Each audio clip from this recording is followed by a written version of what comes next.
and 710 KEEL. KEEL, Shreveport.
The KEEL Morning Show with Robert J. Wright and Erin McCarty. Breaking news and trending talk on 101.7 FM and 710. Good morning. It's 6:03. Robert and Erin, 101.7 FM, 710 KEEL. Miss Erin's away for the week. She'll be back Monday. Oh, Greg Adams has local news. Irma, where art thou? And where art thou going? We will get the latest and discuss that in just a couple of seconds. Fletcher and sports, traffic and weather, and it's all here this hour, right here on KEEL.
The power of information. KEEL News now. Caddo Parish deputies have arrested Trayshawn Bogan after he allegedly kidnapped a child and used it as a human shield. Bogan was wanted by authorities for possession of a firearm by a convicted felon. Deputies made contact with Bogan in an apartment stairwell. When Bogan refused to cooperate with officers, they shot him in the torso. Bogan then fled from deputies, abducting a child and tried to use the child as a human shield. Officers were able to safely pull the child away from Bogan before tasing him to make the arrest. Bogan is being charged with second-degree kidnapping, and additional charges are also pending. The former director of Women of Diversity faces more charges. Matt Parker has those details.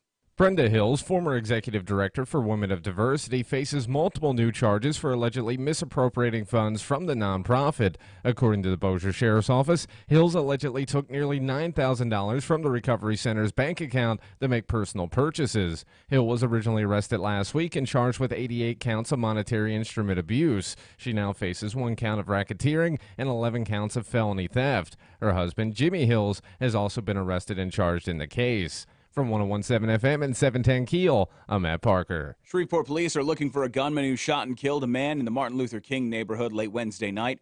According to police, witnesses heard gunshots ring out near the intersection of David Rains and MLK near midnight Wednesday. Firefighters from the fire station on David Rains found the victim suffering from multiple gunshot wounds. While no arrests have been made, firefighters did see a white Dodge Ram fleeing the scene after the shooting. The investigation is ongoing. Many in the Arklatex have likely noticed a serious uptick in the amount of love bugs we're seeing.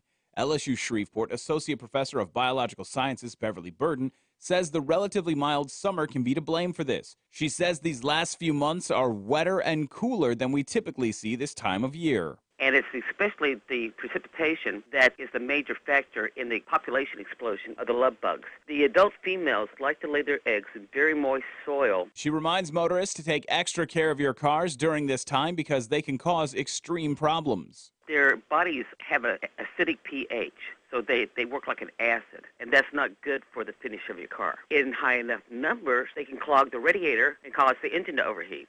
Burden expects the population to decline in the next 10 to 14 days. A Bossier City man has been released by police and a teen is behind bars in connection with the Tuesday night shooting death of Juan Reyes. Zachary Decker was originally arrested and charged for second-degree murder by Bossier police after they received eyewitness testimony that placed Decker at the scene. However, the police learned that one of the witnesses, Timothy Blake, gave false information. Decker has been released from jail, and officers have arrested and charged 17-year-old Devonta Davis with the murder. Investigators believe that Davis shot Reyes over some sort of drug dispute. The UL Lafayette Ragin' Cajuns won their season opener over Southeastern Louisiana 51-48. ULL coach Mark Hudspeth says he would like to see fewer points given up this Saturday against Tulsa, who averaged 43 points a contest last season. If we get into a track meet, we'll have to obviously compete and run foot to foot with them. And so it's going to be, that's the challenge of, they want it to be a track meet. And so we've got to get them off the field. We've got to try to keep them off the field. Probably the best defense we can play is those guys sitting on the sideline because they're really, really talented and really good at what they do. If the Cajuns want to win, they might need more from starting quarterback Jordan Davis, who was 12 for 23 for 162 yards and a touchdown in the Cajuns' first game. AccuWeather forecast says sunshine today with low humidity once again and high temperatures near 82. From 101.7 FM and 710 KEEL, I'm Greg Adams.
Good morning, 9 past 6 o'clock, 1017 FM, 710 Keel.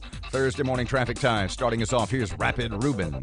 It is once again the best time of day to get from A to B because everything is all clear for your early morning drive to work or school. But look out later on this morning for some traffic delays on I-220 eastbound near North Market due to construction. If you have anything to report to us, let us know at our Planet Fitness traffic hotline. That's 687-ROAD. Your AccuWeather.com forecast. Sunny and pleasant today with low humidity and a high of 81. Clear and cool, low 59 tonight. Another beautiful sunny day tomorrow. With your AccuWeather.com forecast, I'm meteorologist Heather Zaire.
First of all, I'm glad you're both here because, see, in the end, the decision you helped me make will, in fact, impact my career. Oh, boy. The decision that you will help me make. 1017 FM, 710 Keel.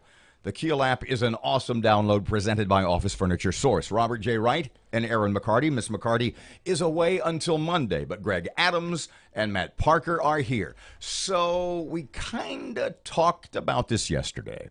First of all, what's the Irma update? I saw a couple of projections last night. I guess the big one they're looking at is a northeast turn so that the center of the hurricane will stay east of Florida. But that still means Florida's going to get beat up. Yeah, and I've seen a lot of projections. It's still, for me, it's too far away to make these projections because as of yesterday, what happened to me yesterday was we were talking about the storm and somebody literally said, this reminds me a lot of Katrina.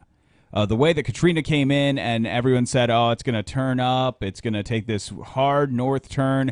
And there's a video that we actually have online at keelnews.com from a New Orleans TV meteorologist saying, there's no way this goes into the Gulf. There's no way it comes towards us. We're in the clear. And this is going back to 2005. Yes. And so this is eerily similar in that way where everyone's saying it's going to make this hard right turn. It's going to go north and nobody will get touched by it. But when you look at some of the tracks side by side, and it's difficult, too, because Katrina was one of those storms that just kind of, boom, all of a sudden it's there. This one we've known about for over a week now. We've seen this thing coming. But it is also the strongest storm in recorded history in the Atlantic. Now, the other two, Jose, which is right behind Irma, I guess, and yes. Katia, which is in the Gulf. Yes. Those two are expected not even to get anywhere near the USA. But again, this is like, to say that Jose's not going to get any, I saw one of the graphs yesterday where they're talking about it just like spinning out like a top into the Atlantic. You can't, I don't think you can predict that right now. Is there any possibility, and I saw a couple of projections last night, and I think maybe they're more prayers and lighting candles and hopes, etc., for Irma, that it would make a really sharp, almost 90-degree turn, and instead of going up the East Coast and eventually hit Charleston, sort of float back out into the ocean and die out. Is there any talk about that? Is there any legitimate chance of that from what you've seen this morning? There is a legitimate chance of it doing both that and also carving directly between Cuba and Florida and going into the Gulf. There's a legitimate shot of both of those things happening. Or going straight up the center of Florida. Yes, the cone of uncertainty at this point basically extends from a line that would cut Texas and Louisiana in half. So like Beaumont is the edge of the line, and then the Atlantic Ocean is the other end of the line. Now those being extremes, eastern and western extremes. Yeah, the cone of uncertainty is so wide right now. There's so much unknown about what this could do. And again, it's the strongest storm in recorded history in the Atlantic. Anything that you have that you can say, well, this one did this and this one did this, you don't have a model for this. You've never seen this before, so it's a wait-and-see approach. Well, I saw even last night that the sustained winds of more than 185 miles an hour in any recorded this is new territory. This is 100% new territory, and we've been doing this for a long time. They've been tracking hurricanes for a very long time at this point. So for this to happen, I mean, this is brand new territory, never seen before, and so to try and use models that existed for Cat 2 and Cat 3 hurricanes and try to apply it to this with a grain of salt. That's why the cone of uncertainty, if I were going to draw it, would probably even be wider than what they're using right now. You do know I love that term, by the way. The cone of uncertainty. I'm going to start applying it to football season this year. But in all reality, the nice thing about this right now is that the people of Florida are actually taking precaution. They're actually doing everything that you would hope. How far north into Florida are they doing stuff? I know there are preparations in Orlando right now. Really? And I mean, there's probably preparations in the Panhandle. I don't know anybody there, so I don't know exactly what they're doing. But I do know that people in Orlando, and if you look at college football and the NFL's already postponed their Miami-Tampa Bay game. Right. That'll be played in November now. All of the colleges are moving their games to Friday. So everybody in that state. Now, this is a really slow-moving storm in the sense that it's not supposed to really impact Florida until Saturday or Sunday. And I think it's not that it's slow-moving, though. This isn't the same that Harvey was. Or is it just so big? It's big, and we've been talking about it so long now that we feel like this storm should already be here because we've been talking about it for a week, because we've been watching it come. The perspective that we lack when it comes to how big the Atlantic Ocean is, when you see a satellite image of a giant storm churning in the middle of the Atlantic, you say, okay, well, it's almost here. In reality, it's 2 continents away. But we have no frame of reference when you just look at a big ocean mass. Well, it's a long way from the Antilles or St. Kitts and Nevis or any of the other smaller islands as one goes sort of southeast in that part of the Atlantic. Or the Caribbean, that's a long way off. Yes. If you've taken a cruise, you realize that's an 18-hour boat ride. Yeah, and when you look at where it sits right now, like even just looking at where Puerto Rico is in reference to the tip of Florida, that is a pretty good distance. So when somebody says, you got a Category 5 storm that's got winds moving, sustained winds over 180 miles per hour, just because it's going to take a day or two to get from here to here doesn't mean that the storm isn't moving faster. The storm doesn't have high winds or isn't going to. You may not know from the eye of the hurricane, from the center of the hurricane, how far out is it extending as it rotates. For example, is it cloudy in Miami yet? Is it creepy looking? I remember after Rita, when you could see Rita literally 12 hours before it started, the day before it started raining here. You could look to the south, and you could just see the waves of clouds building. Is that what they have in Florida right now? Is it starting to get like in the Keys, where they look to the southeast and they go, man, something creepy's coming? I don't know yet. I haven't, and I'm sure with social media now, with the explosion of people sharing images and videos, we'll see some of that.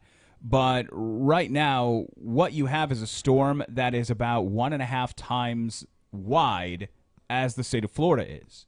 So by the time it does reach Florida, it'll engulf almost the entire state in some form of storm. So if it literally would split Florida, say Fort Lauderdale, Miami, go right up the middle to Orlando. If the eye is dead center in the widest part of Florida, the storm will cover coast to coast and beyond.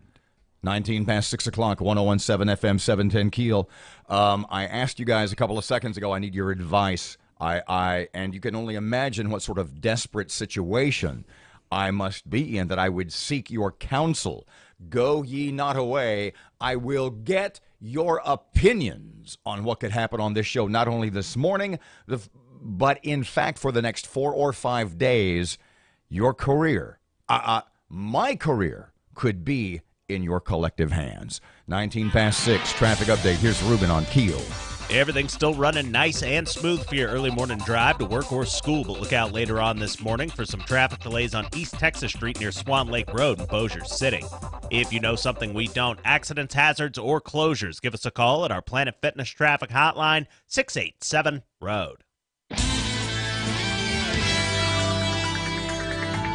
AccuWeather.com forecast. Sunny and pleasant today with low humidity and a high of 81. Clear and cool, low 59 tonight. Another beautiful sunny day tomorrow. With your AccuWeather.com forecast, I'm meteorologist Heather Zaire.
Hey, well, sports. 622 Sports Update. Here's Fletch on Keel. Good morning from the sports desk of 1130 The Tiger. This is Tim Fletcher.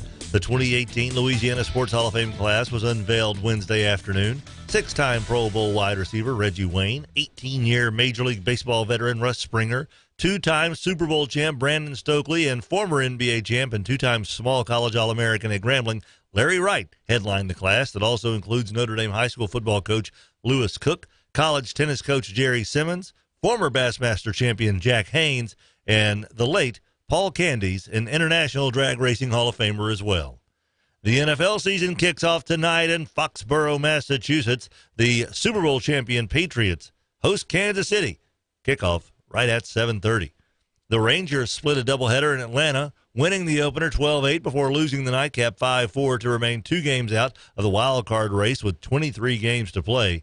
Freshly acquired Cameron Maven continues to pay early dividends for Houston. His 2-run home run in the top of the ninth was the difference maker in a 5-3 win in Seattle. The 3-game sweep of the Mariners extends the Stros winning streak to 7 games.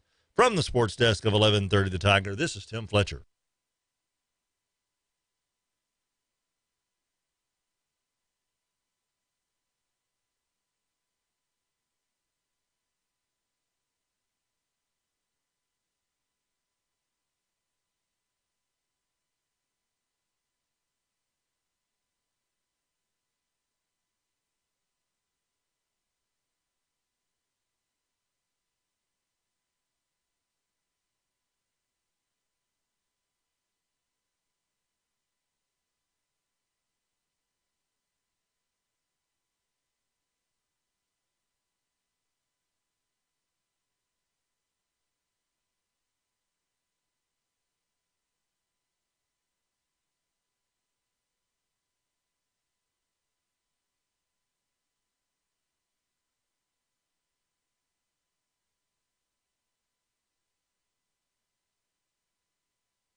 Damn, son, that's scary. And I'm serious. 1017 FM at 710 Keel. Robert J. Wright and Erin McCarty. Erin gone till Monday.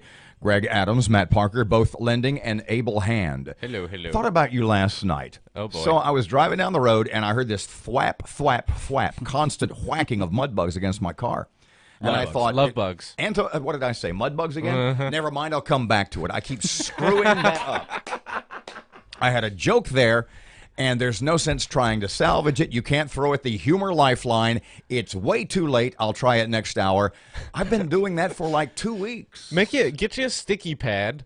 Write down a note, love bugs, in big capital letters, and then stick it on your mic stand so it's always right there, although that didn't help you at the mud bugs game. I've got 100 mud bugs stuck to the What did you tell me, by the way? You said that, and you had it in the news, about the love bugs, that they can, what can they do to your car? Because I thought that was just myth. Which part? Okay, so see, I told you the story about the white shirt, and Patrick Netherton said to me, we were going to play golf. I ran into him. We were going to play golf together last week. And he says, man, it's going to be bad for you today. I said, why? He said, you're wearing a white shirt. I said, what? He said, you know that love bugs are attracted to the white shirts in bright colors. And I said, that's BS. And I looked down, and there's like 9 of them on my, I'm like a hive for bees. So, but you had in the news a story about that. Yeah, we have LSU Shreveport Associate Professor of Biological Sciences, Beverly Burden, who says these bugs and their body composition, they have an acidic pH balance. So when you thwack love bugs all over the front of your car, if you don't clean that up, they can actually harm the finish of your vehicle with their acidic bodies. You can't, I mean, I had my car washed on Saturday, and by the time I got home, it was like my car wasn't washed. Yep. And the other advisory that she gives is that if the front of your car becomes too inundated with love bugs, it can actually cause your radiator to overheat. What's the worst one? Oh, if it gets through the grill. Yep. What's the worst one you've seen? The worst car or truck with love bugs on the front. I don't know what it is, and maybe you guys can let me in on the secret. There are a lot of white vehicles. See? In the area. See? And every time I see one of these large white trucks, it's like they plow through. Maybe it would be worse for the rest of us if these big white dualies weren't around, because they seem to be clearing out thousands of these every drive across town. So I was at a gas station, and there was, I would say, 80% of the hood of this thing covered in bugs, and they were probably a 1/4 inch deep. It was maybe an eighth of an inch deep. No, and that's funny you said, because the one I've seen that's the worst was Saturday morning at Old Guy Coffee in the parking lot in Bossier, and it literally, it was a white pickup, and this guy had not bothered. He needed a windshield scraper like you need in Michigan in December. And all he was doing was he was trying to wipe them off with the windshield washer and the wipers, and I don't know how he could see out. It was unbelievable. No, yeah, that's actually the best comparison. This is a lot like an ice storm in mid-December in the Midwest. Scraping with your credit card out there. And then as soon as you feel like you're done, you drive one more time, and you got to do it again. Okay, so just to set the record straight, the scientist says that is true, that the chemical balance or imbalance, if you will, the chemical makeup of love bugs can, in fact, hurt the paint on your car. Yes. Okay, when we come back, you've got news in a second or two. I still need your advice, and this is one of those things where I am really, really, really thinking about rolling the radio dice. I like it. And, of course, it's not your career. I know. But then again, to quote William Holden in Broadcast News, no. Was it Broadcast News? No. What's the William Holden Network? I'm closer to the end than I am the beginning. So if this goes horribly off the rails, at least I'm not killing a youthful budding career. Yeah, just don't take us with you. That's why I need your advice. But Greg and Matt said it was an awesome idea. 6:29 traffic update. Now, here's Ruben on KEEL. I-49 South's got it clear all the way to Alexandria right now, but look out later on this morning for some traffic delays on I-20 westbound near Spring and Market. If you have any accidents, hazards, or closures to report to us, please give us a call at our Planet Fitness traffic hotline. That's 687-ROAD. Your AccuWeather.com forecast. Sunny and pleasant today with low humidity and a high of 81. Clear and cool, low 59 tonight. Another beautiful sunny day tomorrow. With your AccuWeather.com forecast, I'm meteorologist Heather Zaire.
The power of information.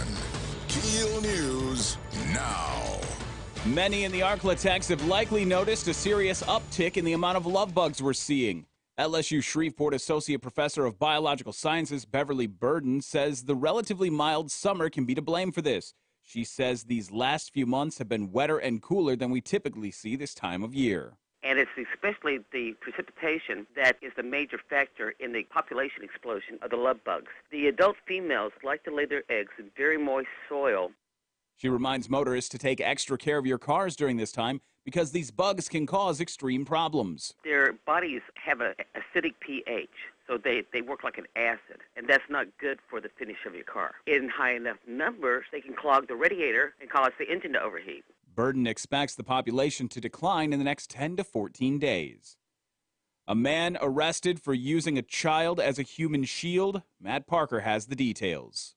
Caddo Parish deputies have arrested Trayshawn Bogan after he allegedly kidnapped a child and used it as a human shield. Bogan was wanted by authorities for possession of a firearm by a convicted felon. Deputies made contact with Bogan in an apartment stairwell. When Bogan refused to cooperate with officers, they shot him in the torso. Bogan then fled from deputies, abducted a child, and tried to use that child as a human shield. Officers were able to safely pull the child away from Bogan before tasing him to make the arrest. Bogan's being charged with second-degree kidnapping. Additional charges are also pending. From 101.7 FM and 710 KEEL, I'm Matt Parker. A Bossier City man has been released by police, and a teen is behind bars in connection with the Tuesday night shooting death of Juan Reyes. Zachary Decker was originally arrested and charged for second-degree murder by Bossier police after they received eyewitness testimony that placed Decker at the scene. However, the police learned that one of the witnesses, Timothy Blake, gave them false information. Decker has since been released from jail, and officers have arrested and charged 17-year-old Devonta Davis with the murder. Investigators believe that Davis shot Reyes over some sort of drug dispute. A third sperm whale has been found stranded off the Louisiana coast. State Department of Wildlife and Fisheries biologist Mandy Tumlin says they're working to determine the cause of the increase in dead animals washing onto Louisiana beaches. She says an autopsy will soon be conducted on the mammal found beached. Different tests that can be tested for brucella or different viral tests, and then we also take tissue samples that are looked at by pathologists to see if there's any changes in the types of cell formation. This latest sperm whale is a female and is one of only 5 of the endangered species found in the northern Gulf of Mexico over the last year. Shreveport police are looking for a gunman who shot and killed a man in the Martin Luther King neighborhood late Wednesday night. According to police, witnesses heard gunshots ring out near the intersection of David Rains and MLK just before midnight Wednesday night. Firefighters from the fire station on David Rains found the victim suffering from multiple gunshot wounds. While no arrests have been made, firefighters did see a white Dodge Ram fleeing the scene after the shooting. The investigation is ongoing. The Louisiana Sports Hall of Fame has announced its class for 2018, and highlighting the class are former NFL stars Reggie Wayne and Brandon Stokely. Both were teammates with the Indianapolis Colts from 2003 to 2006 and won a Super Bowl together. Stokely has 2 Super Bowl rings, while Wayne is a 6-time Pro Bowler. Other inductees include 18-year Major League Baseball pitcher Russ Springer and NBA champion and 2-time Grambling All-American Larry Wright. New Orleans Saints head coach Sean Payton says that rookie tackle Ryan Ramczyk will be ready for the season opener on Monday at Minnesota.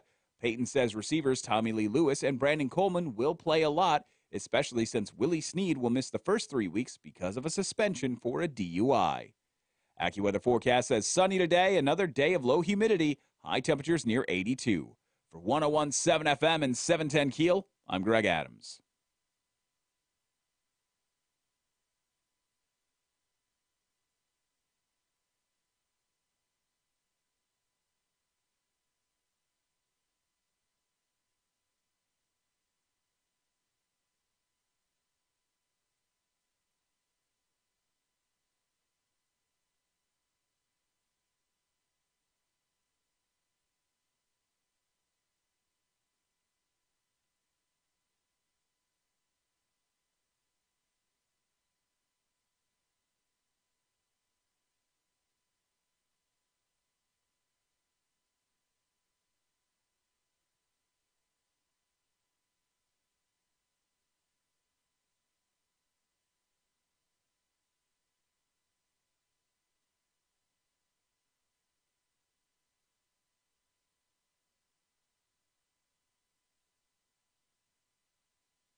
Good morning. It's 6:36. Robert J. Wright and Erin McCarty, 101.7 FM and 710 Keel. Miss Erin is away. She'll be back on Monday. I don't know if she went anywhere or not. I don't think so.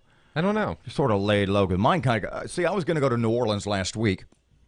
When I was off last week, and I kind of got hurricaned out of that.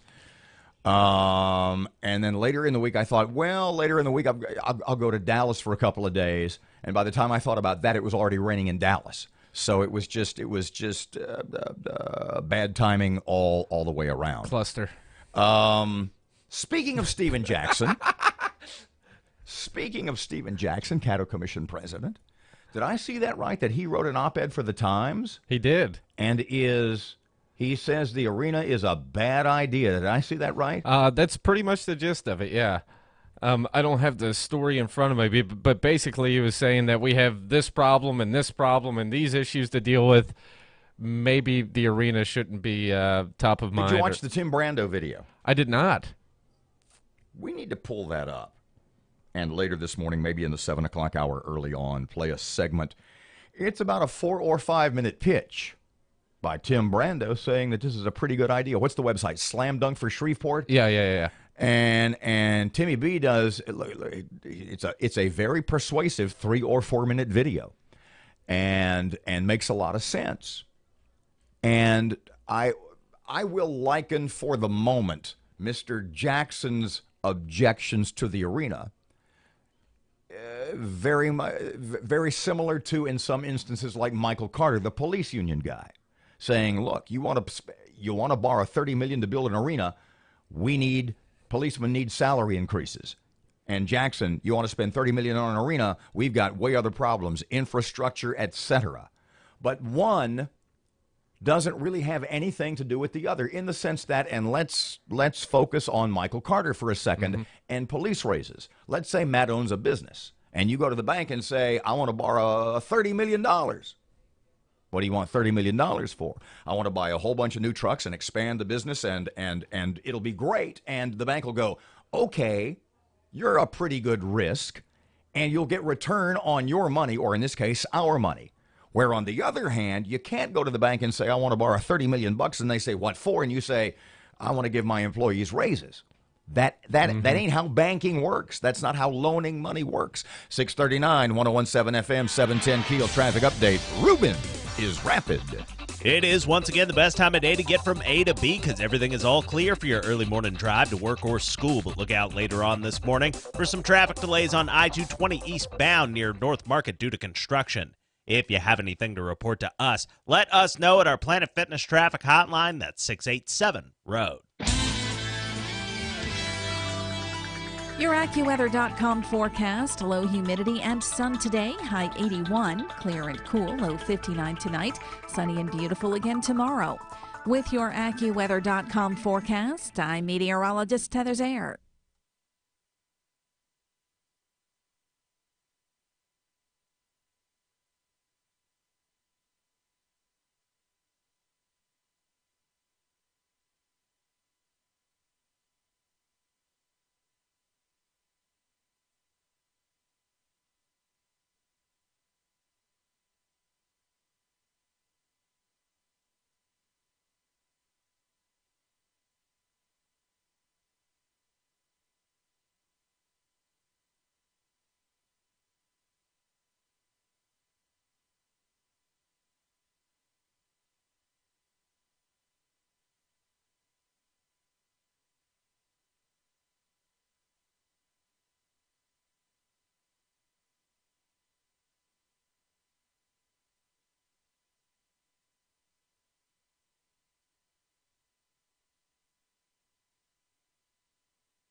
641, it's Robert J. Wright and Erin McCarty. Erin away for the week, 1017 FM, 710 Keel.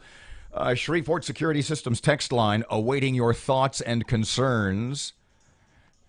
Praise and criticism at 318-392-1884. Okay, I need your advice. Oh, boy. And no, this is you guys, it could be awesome. This is what we call rolling the radio dice. If I decide to do this. Hold on, before we do this, let me make sure the delay's on. No. It's whatever could go off the rails and mess things up will certainly not happen in this segment. Oh, thank God. But, okay, so you both, Greg, you've been in radio, what, 10, 15 years maybe? 15-ish. I got to figure that out. You've asked that like twice now, and I need to have an answer. And that's why I move right on. I can see the wheels turning. And Parky, about a decade. Mm-hmm. My first radio show, as a matter of fact, my first day as a DJ, just to give you a sense of me, was August 15th, 1972. So we have a little experience in the room. Now, we all know a lot of people in radio. We all know a lot of people who used to be in radio, who are incredibly talented, who are funnier than we are, or ask better questions than we. They're just a lot of, but they're not in radio anymore because they have a flaw. And you think every now and then,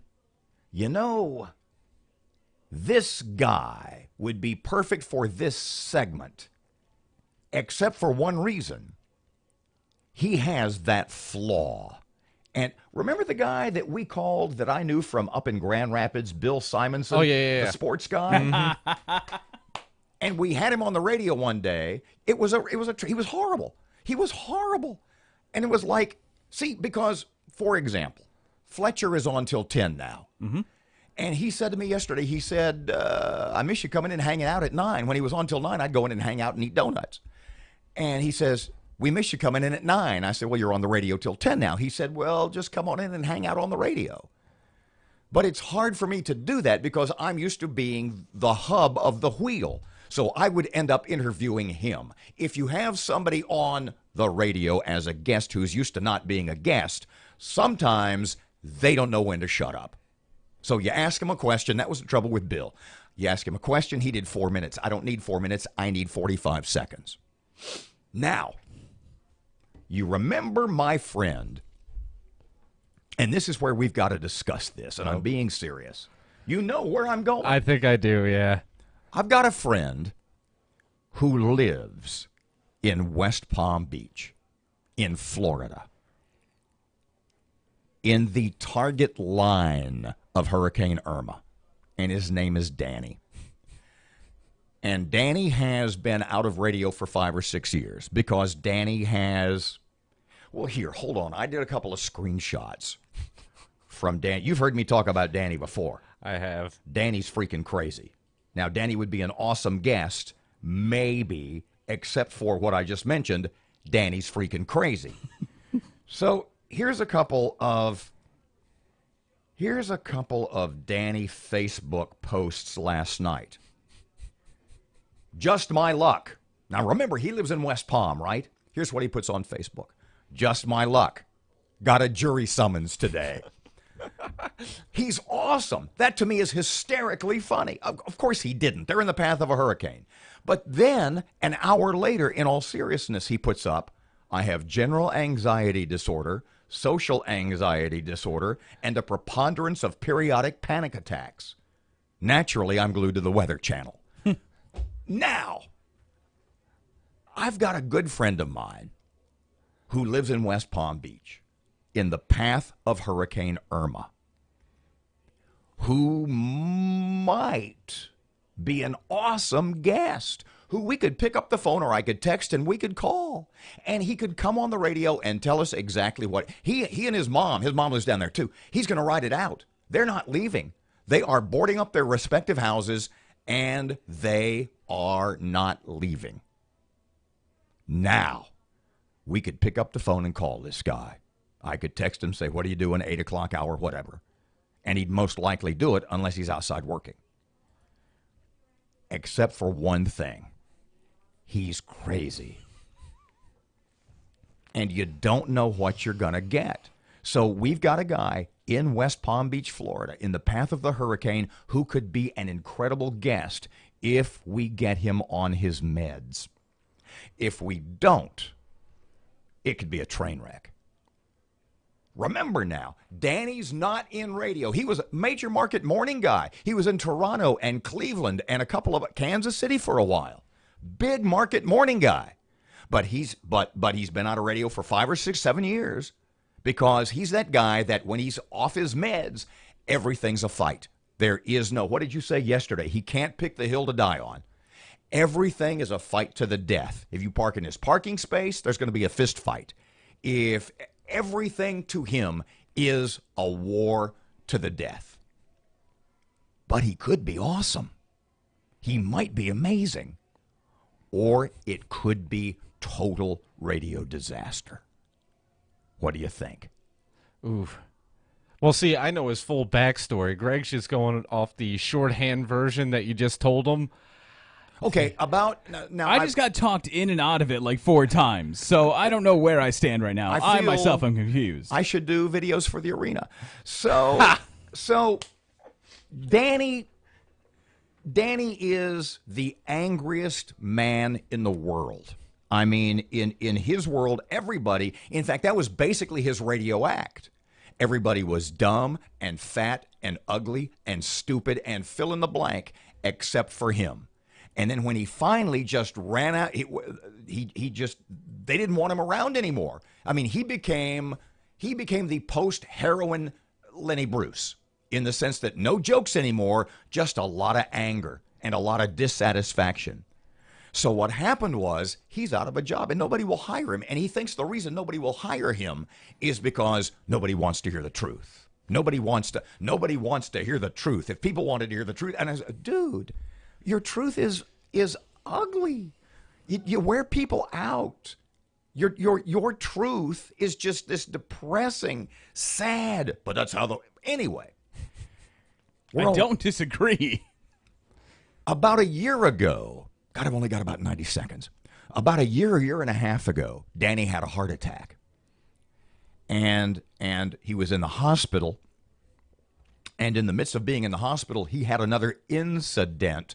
And his heart stopped beating for about 3 or 4 minutes. And they what's it called when you put the paddles? Defibrillators. Yeah. But he woke up and talked about, like Elizabeth Kubler-Ross and go to the light and all that kind of transition to the next world stuff. Hang on, I'll tell you the rest of the story. Boy, all right. He could be, I'm telling you, he could be the greatest guest of all time, and we could have him on every morning. Imagine having a guy in his living room at 8 in the morning or 9 in the morning Florida time with 150 mile an hour winds outside. But it could cost us our license. 6:49 traffic update right now. Here's Ruben on KEEL. Everything's still running nice and smooth for your early morning drive to work or school, but look out later on this morning for some traffic delays on East Texas Street near Swan Lake Road in Bossier City. If you know something we don't, accidents, hazards, or closures, give us a call at our Planet Fitness traffic hotline, 687-ROAD. 649, 1017 FM and 710 Keel. It is time for Your Money Now, coming up now on Keel.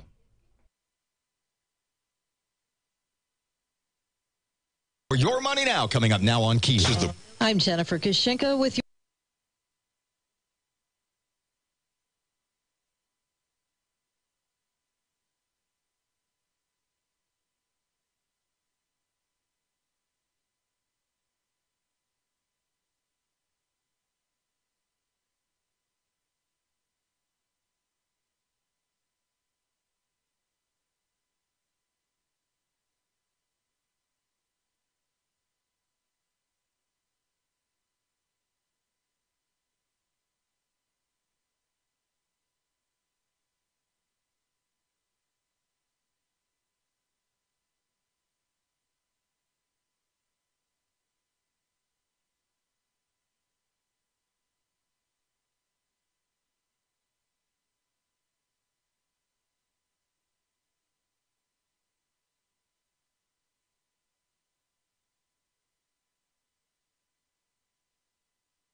It is 6:52 Keel Sports. Here's Fletch.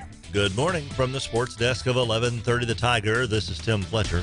The 2018 Louisiana Sports Hall of Fame class was unveiled Wednesday afternoon. Six-time Pro Bowl wide receiver Reggie Wayne, 18-year Major League Baseball veteran Russ Springer, two-time Super Bowl champ Brandon Stokely, and former NBA champ and two-time small college All-American at Grambling Larry Wright headlined the class that also includes Notre Dame high school football coach Lewis Cook, college tennis coach Jerry Simmons, former Bassmaster champion Jack Haynes, and the late Paul Candies, an International Drag Racing Hall of Famer as well. The NFL season kicks off tonight in Foxborough, Massachusetts. The Super Bowl champion Patriots host Kansas City. Kickoff right at 7:30. The Rangers split a doubleheader in Atlanta, winning the opener 12-8 before losing the nightcap 5-4 to remain 2 games out of the wild card race with 23 games to play. Freshly acquired Cameron Maven continues to pay early dividends for Houston. His 2-run home run in the top of the ninth was the difference maker in a 5-3 win in Seattle. The 3-game sweep of the Mariners extends the Stros winning streak to 7 games. From the sports desk of 1130 The Tiger, this is Tim Fletcher.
So I got, what, just about like 45 seconds here? If that, yeah. To tell Greg the rest of the story about my buddy Danny. And I'm telling you, he's just the angriest guy in the world. He just, and I'll tell you his near-death experience when we come back.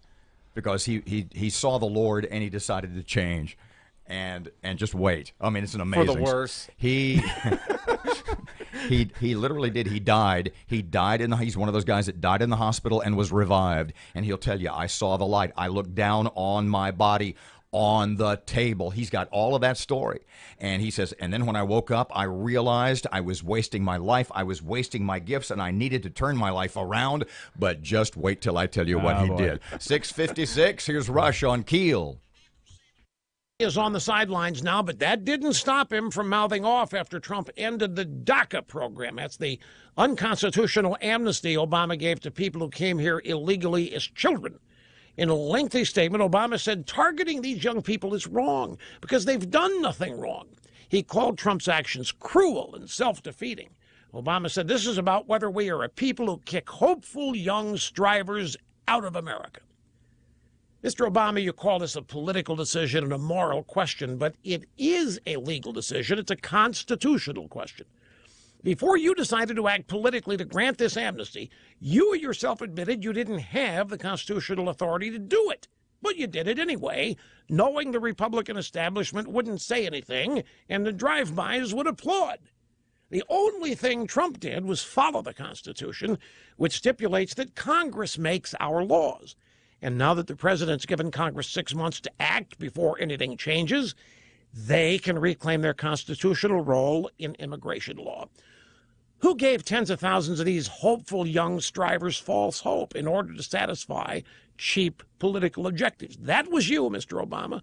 You used these kids like pawns because you hope they future voters for the Democrat Party. That's what's cruel.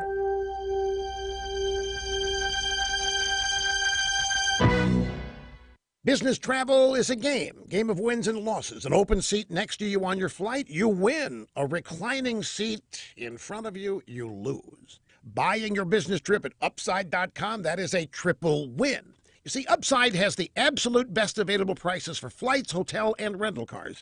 That's win number one. Win number two is how Upside rewards you with a gift card to sites like Amazon every time you buy a business trip. And the third win is the amazing 6-star treatment you get from Upside's Navigators, their customer service specialists. Navigators are instantly accessible 24/7 on the Upside app.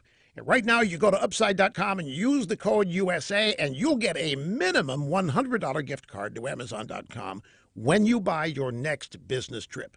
That's simple, folks. Just use the code USA, Upside.com. You deserve a better business trip, and Upside.com is how you get it. Minimum purchase required. See site for complete details.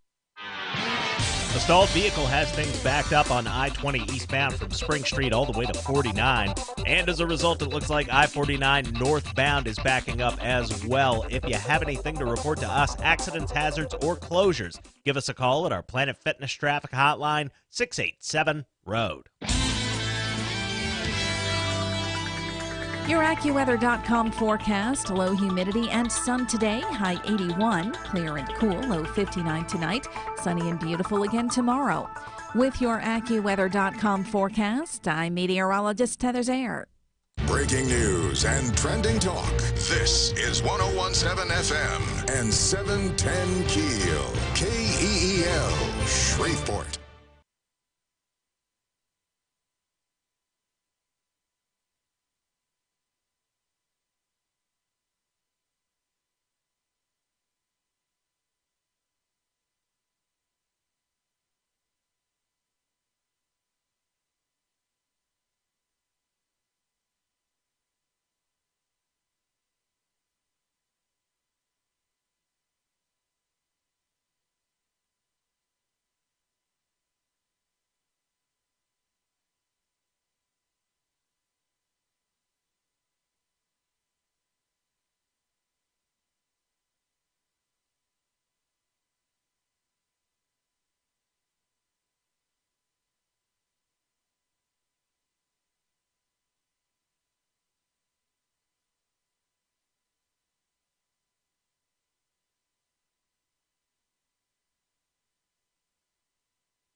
Three past 7 o'clock, Robert and Erin, 1017 FM and 710 Keel. Erin's away for the week, but Greg has local news, Adams that is, momentarily. More on Hurricane Irma. What's the latest with the arena? Have you seen their website, Slam Dunk Shreveport? I got to tell you, it ain't bad at all. They've got Tim Brando on there doing a pitch, and he's pretty impressive. Plus, Fletcher and sports, traffic, and weather all coming up this hour right here on Keel.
The power of information.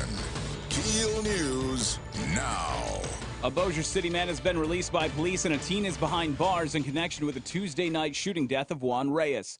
Zachary Decker was originally arrested and charged for second-degree murder by Bossier police after they received eyewitness testimony that placed Decker at the scene. However, police have learned that one of the witnesses, Timothy Blake, gave them false information. Decker has since been released from jail, and officers have arrested and charged 17-year-old Devonta Davis with the murder. Investigators believe that Davis shot Reyes over some sort of drug dispute. One dead following a late-night shooting. Matt Parker has those details. Shreveport police are looking for a gunman who shot and killed a man in the Martin Luther King neighborhood late Wednesday night. According to police, witnesses heard gunshots ring out near the intersection of David Rains and MLK near midnight Wednesday night. Firefighters from the fire station on David Rains found the victim suffering from multiple gunshot wounds. While no arrests have been made, firefighters did see a white Dodge Ram fleeing the scene after the shooting. The investigation is ongoing. From 1017 FM and 710 Keel, I'm Matt Parker. Many in the Arklatex have likely noticed a serious uptick in the amount of love bugs we're seeing. LSU Shreveport Associate Professor of Biological Sciences Beverly Burden says the relatively mild summer can be to blame for this. She says these last few months are wetter and cooler than we typically see this time of year. And it's especially the precipitation that is the major factor in the population explosion of the love bugs. The adult females like to lay their eggs in very moist soil. She reminds motorists to take extra care of your cars during this time because they can cause extreme problems. Their bodies have an acidic pH, so they work like an acid, and that's not good for the finish of your car. In high enough numbers, they can clog the radiator and cause the engine to overheat. Burden expects the population to decline in the next 10 to 14 days. Caddo Parish deputies have arrested Trayshawn Bogan after he allegedly kidnapped a child to use as a human shield. Bogan was wanted by authorities for possession of a firearm by a convicted felon. Deputies made contact with Bogan in an apartment stairwell. When Bogan refused to cooperate with officers, they shot him in the torso. Bogan then fled from deputies, abducted a child, and tried to use it as a human shield. Officers were able to safely pull the child away from Bogan before tasing him to make the arrest. Bogan is being charged with second-degree kidnapping, and additional charges are also pending. Brenda Hills, former executive director for Women of Diversity, faces multiple new charges for allegedly misappropriating funds from the nonprofit. According to the Bossier Sheriff's Office, Hills allegedly took nearly $9,000 from the Recovery Center's bank account to make personal purchases.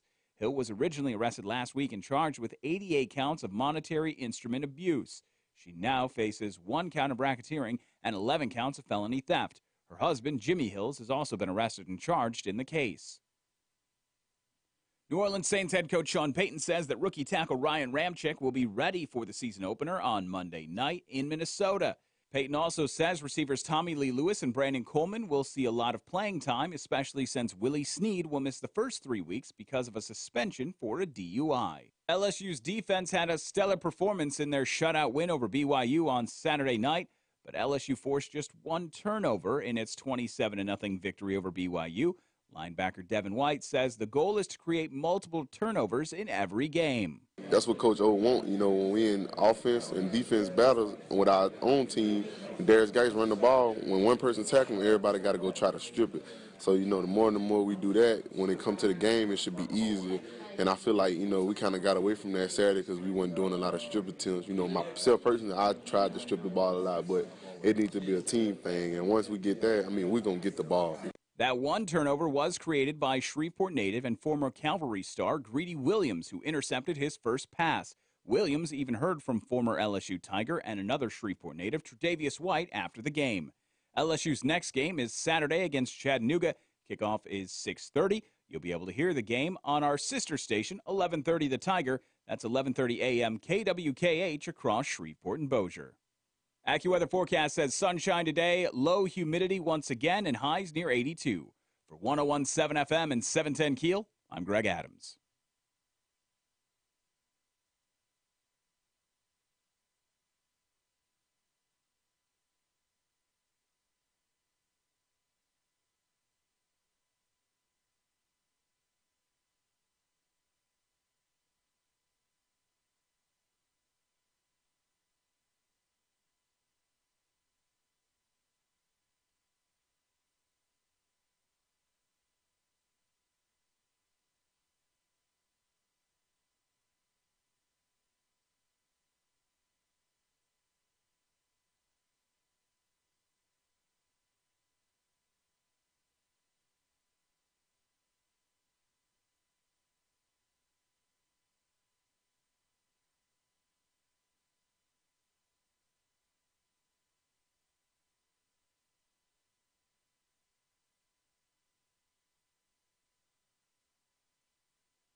Good morning. It's 9 past 7 o'clock. Keel traffic time. Here's Rapid Ruben.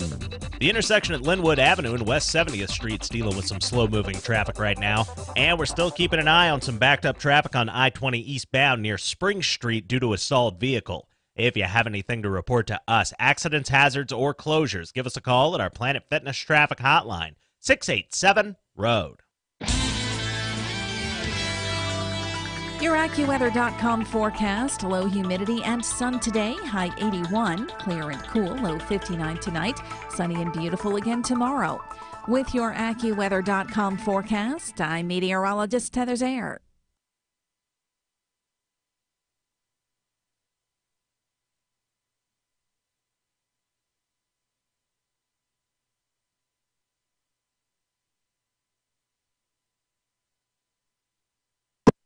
I spend a lot of time justifying all. Now listen, we all come from different parts of the city, all different parts.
12 past 7 o'clock, 101.7 FM and 710 Keel. Robert J. Wright and Erin McCarty. Erin's off for the week, so I'm not a real gun owner because I have a 22. Yeah, it's basically a glorified BB gun in the world of guns. It's a gun show this weekend. We've got a spot Arklatex Gun and Knife Show coming up this weekend, I guess.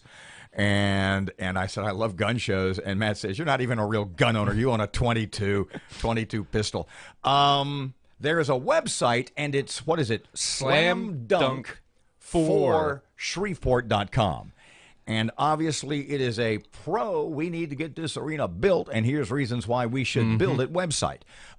You guys know about websites, construction, etc. Is this a pretty good website? Have they done? Because I looked at it last night for a couple of seconds, and the content, especially the Brando video, the Tim Brando, we need to build this arena video, we're going to play a bit in just a couple of seconds, is kind of impressive. What are your critical impressions of this website?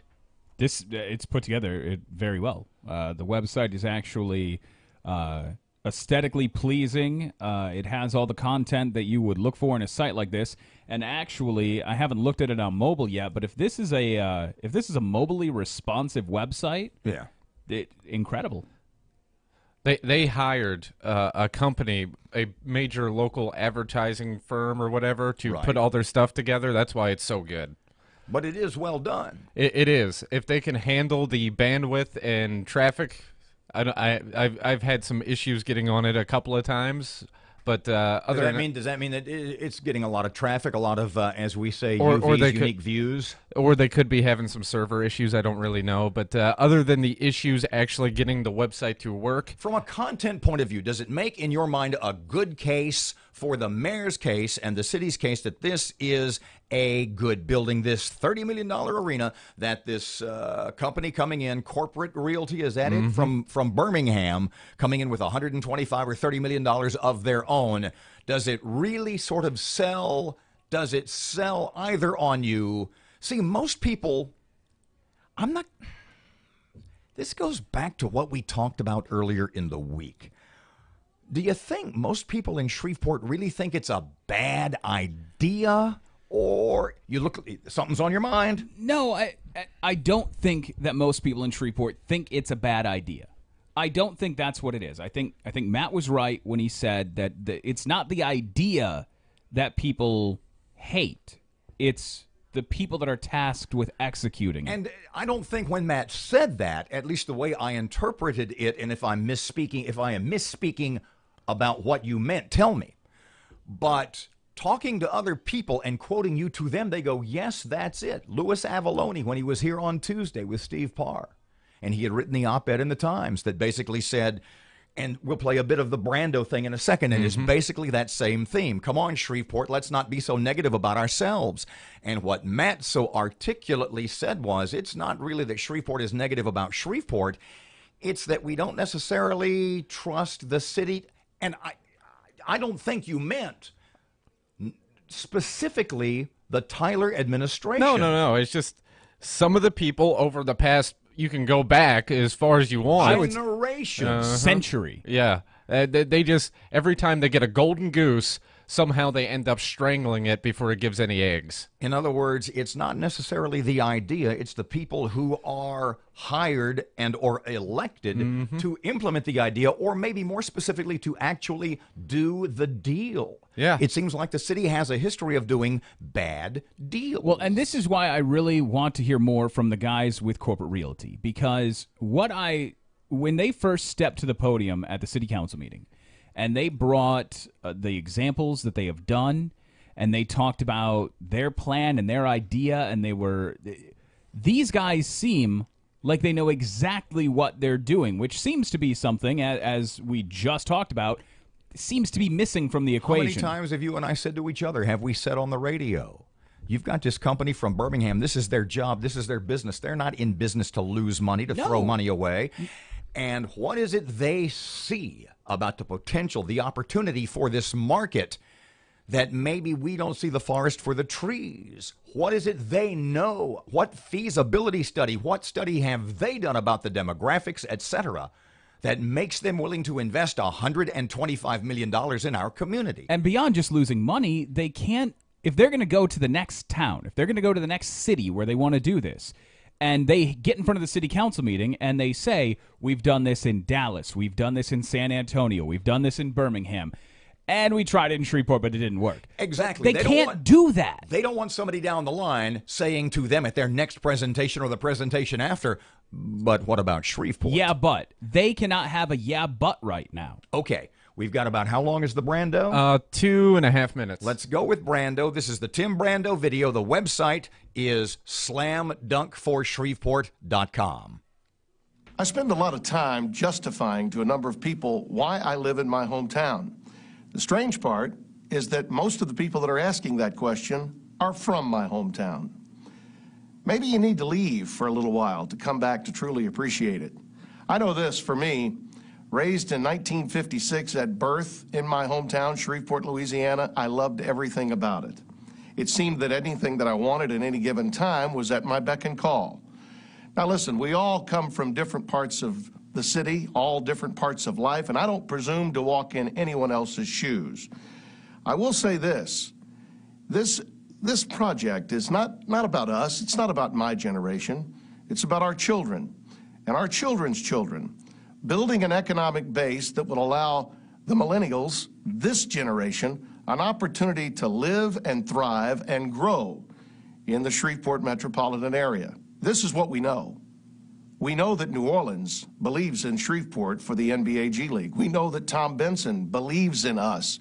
Everybody believes in Shreveport except us. I'd like to think that we believe in ourselves enough to know that if we have an opportunity, a financial opportunity that drops into our lap. Remember, we didn't go out and look for this chance. They came and found us. The request for information about our market was made by the New Orleans franchise, by Mr. Benson. We answered the call. Looks as though now we're finalists.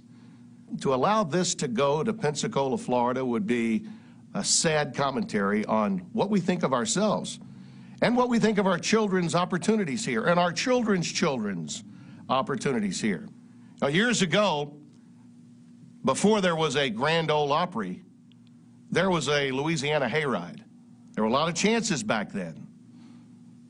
We didn't take advantage of it. We had opportunities that came after that too. Generation after generation after generation, Shreveport has gotten in its own way. It's time we get this done. If everyone else believes in Shreveport, Shreveport needs to believe in Shreveport.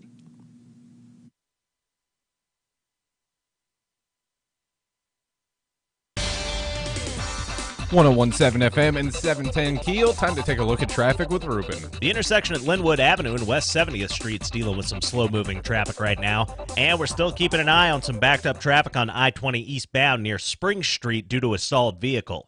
If you have anything to report to us, accidents, hazards, or closures, give us a call at our Planet Fitness traffic hotline, 687-ROAD.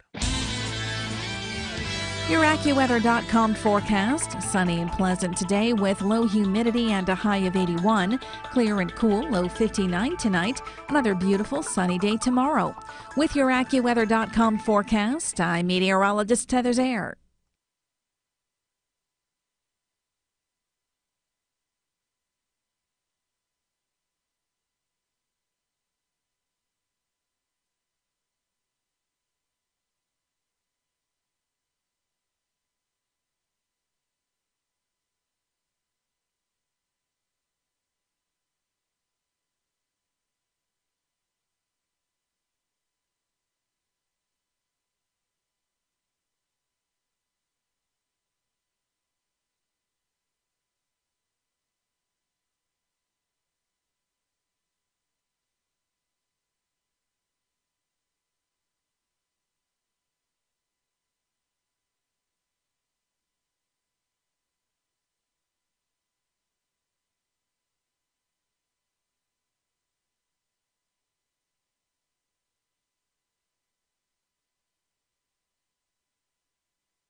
Twenty-two past 7 o'clock. Here's Keel Sports. Here's Fletch. Good morning from the sports desk of 1130 The Tiger. This is Tim Fletcher.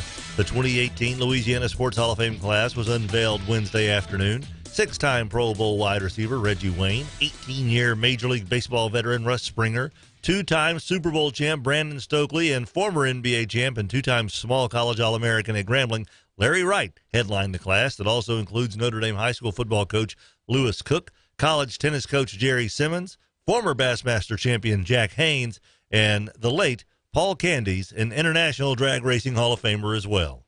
The NFL season kicks off tonight in Foxborough, Massachusetts. The Super Bowl champion Patriots host Kansas City.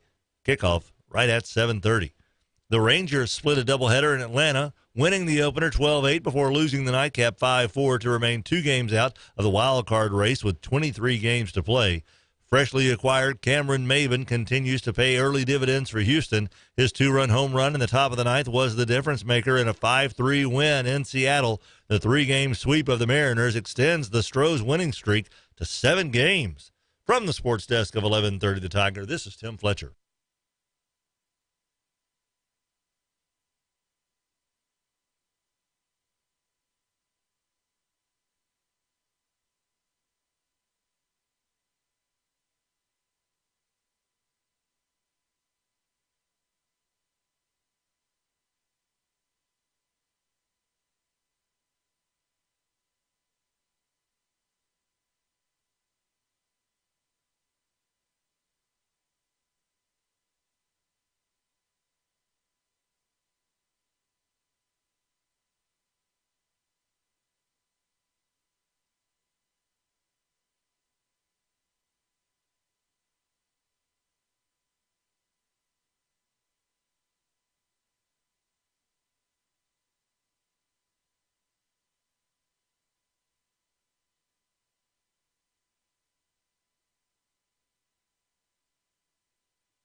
Twenty-five past 7 o'clock. It's 101.7 FM and 710 Keel. Robert J. Wright and Erin McCarty. Miss Erin away for the week. Okay.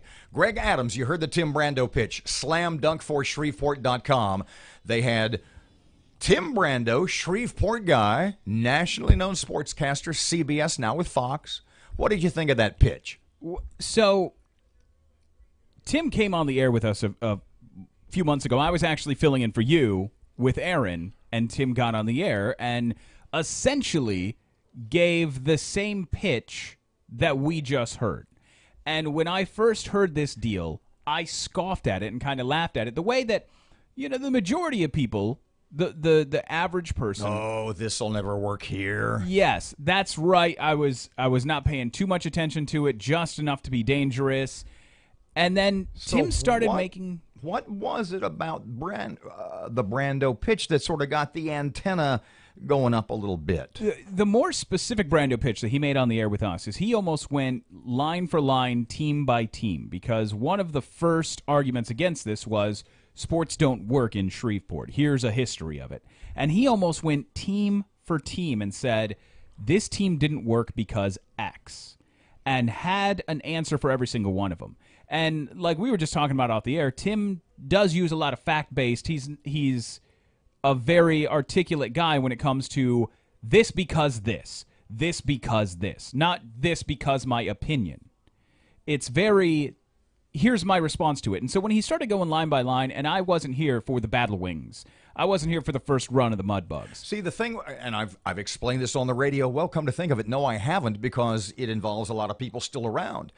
But the first Mud Bugs, the Central Hockey League Mud Bugs didn't fold because people weren't going to the games. Right. They didn't fold because they didn't have because of bad management. They folded because there were 3 consecutive off seasons that they lost due to problems beyond their control with the league, and in the end, it came down to a great degree, bluntly put, with the building, with the CenturyLink Center. So I have to walk people through that very same argument when they say, and the mud bugs folded before. I go, hold on a second. We've got a lot of spotty sports history.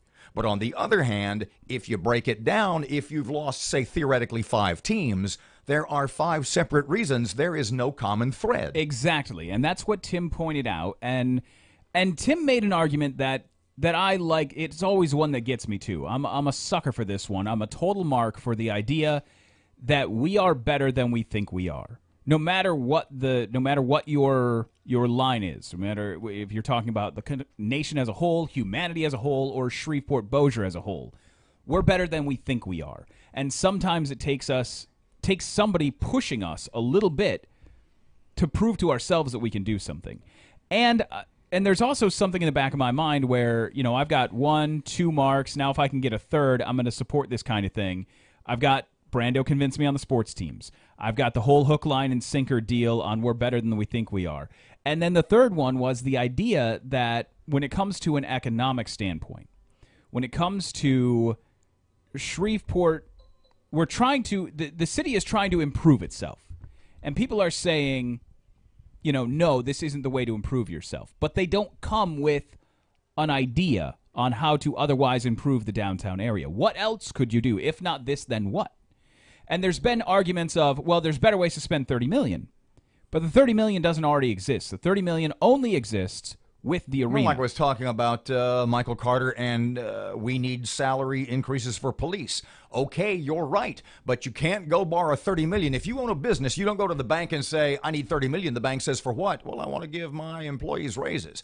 No, what are you going to do to pay me back that $30 million? How are you going to make that money? So if we do go borrow $30 million for police raises, then every time you get arrested in the city of Shreveport or get a speeding ticket, there's going to be now an extra $16 tax on top of that to pay the raises back. If you want to fix all the roads with a $30 million loan in this same fashion, then every road from here to the river is going to now be a toll road. I don't think everyone's going to be excited about that. You need to pay the money back, which is why they're interested in loaning this money. And I don't think they're interested in loaning it to Shreveport just because Shreveport. They're interested in loaning it, or we're going hypothetically going to get the money loaned, not on the strength of Shreveport, but on the strength of the Benson family and Corporate Realty out of Birmingham. And the strength of what they see as the possibility, probability of return on their money. Yes. 729, 1017 FM, 710 Keel traffic now. Here's Rapid Ruben. The intersection at North Spring Street and East Stoner Avenue is dealing with some slow-moving traffic right now, and we're still keeping an eye on that backed-up traffic on I-20 eastbound. Starting at Spring and Market, it's backed up past I-49 right now. If you have anything to report to us, please give us a call at our Planet Fitness traffic hotline. That's 687-ROAD. Your AccuWeather.com forecast. Sunny and pleasant today with low humidity and a high of 81. Clear and cool, low 59 tonight. Another beautiful sunny day tomorrow. With your AccuWeather.com forecast, I'm meteorologist Heather Zaire.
The power of information. KEEL News now. Many in the Arklatex have likely noticed a serious uptick in the amount of love bugs we're seeing. LSU Shreveport Associate Professor of Biological Sciences Beverly Burden says the relatively mild summer can be to blame for this. She says these last few months have been wetter and cooler than we typically see this time of year. And it's especially the precipitation that is the major factor in the population explosion of the love bugs. The adult females like to lay their eggs in very moist soil.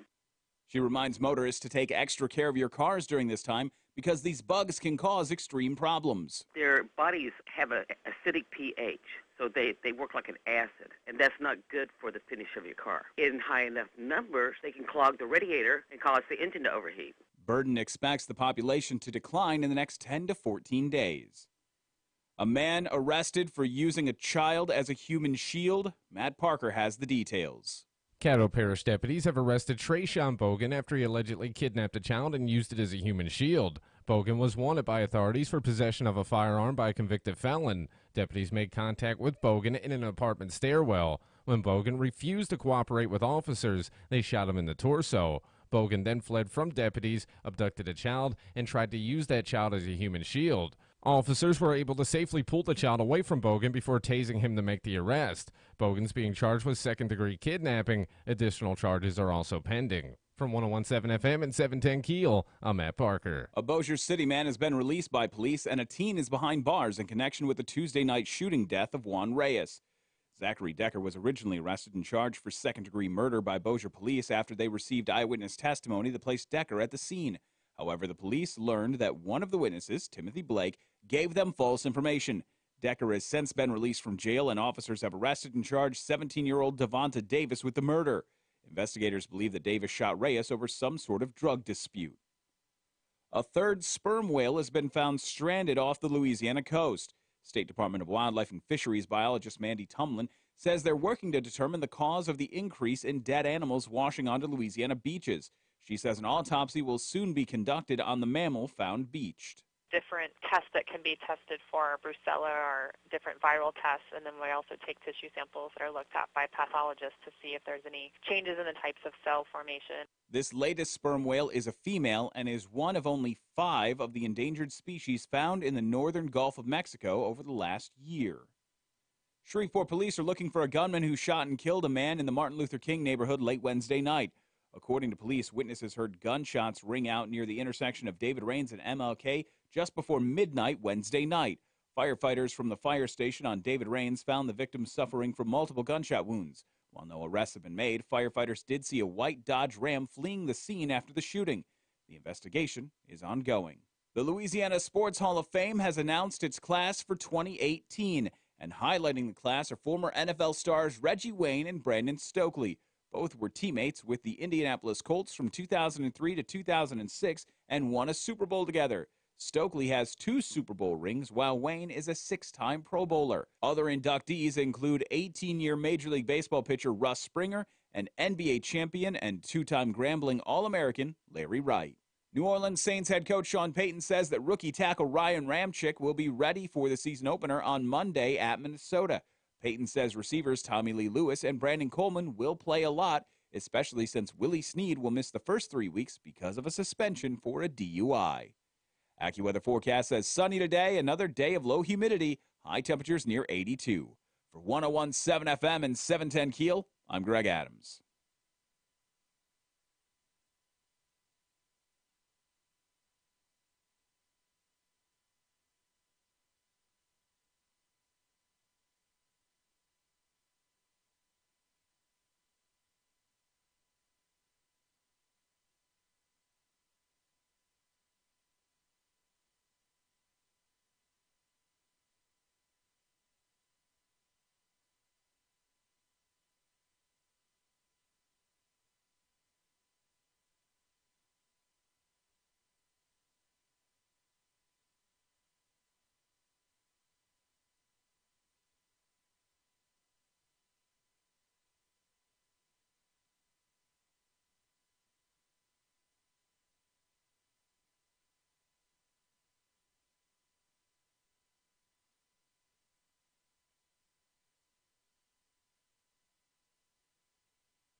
Seven 101.7 FM and 710 KEEL Irma update in just a couple of seconds. Short segment here. Robert J. Wright and Erin McCarty. Erin vacationing I don't know where, probably on her patio with the dog that won't come in the house.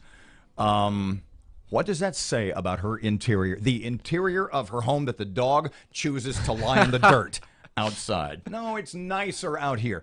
You had a story, Greg Adams, a couple of times this morning in newscasts. So there are myths about all the love bugs flying around. And one of them is that you need to get them off the hood of your car and the front of your car because they'll eat up the paint. But that's true. You heard that from the LSU lady. Yes, we have two. And I've never heard of them called myths before. Called what? I'm sorry. Myths. I've never heard that myth before. I didn't know it was a thing. Sorry. Okay. Until this morning. We have Dr. Beverly Burden, Associate Professor of Biological Sciences at LSU Shreveport. We have a couple of quotes from her explaining that the pH balance of the bugs' bodies is acidic. So as they sit on the hood of your car, it can actually do damage to the finish of your car. In other words, as they deteriorate, decompose, they're already squashed because you hit them at 50 miles an hour. That bug guts can mess the paint on the clear coat? Yes. And additionally, if too many of them without proper cleaning could clog your radiator, cause your vehicle to overheat. Wow. What's the worst one you've seen? Parky, the one I saw in the Strawn's parking lot last Saturday morning. I told you this. He needed a snow scraper from Michigan or Indiana or Illinois or Minnesota, and he needed to get out because they were at least, what did you say? You saw the one guy, they were like a quarter-inch deep. Eighth of an inch, quarter of an inch deep on the hood of this truck. Yeah. I saw one of those painter vans, where it's got the rack and the ladder and all that. It looked like it was a gray silver type color, and it looked like it had like a weird black fire paint scheme on the front. Imagine the hundreds of thousands, the millions of mud bugs, two at a time. Love now. bugs. Love bugs. Love bugs. I keep screwing up. Imagine the millions of love bugs, two at a time, that have been killed, and how many there must be, because there seems like we haven't made a dent in the overall population. Nope. And Dr. Burden suggests that it could be 10 to 14 days until they're gone. 7:39 traffic update. Here's Ruben on Keel. The intersection at North Spring Street and East Stoner Avenue is dealing with some slow-moving traffic right now. And we're still keeping an eye on that backed-up traffic on I-20 eastbound. Starting at Spring and Market, it's backed up past I-49 right now. If you have anything to report to us, please give us a call at our Planet Fitness traffic hotline. That's 687-ROAD. Your AccuWeather.com forecast. Sunny and pleasant today with low humidity and a high of 81. Clear and cool, low 59 tonight. Another beautiful sunny day tomorrow. With your AccuWeather.com forecast, I'm meteorologist Heather Zaire.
Hang on, let me turn the volume down on the phone. I apologize for the little dink-dink in the background.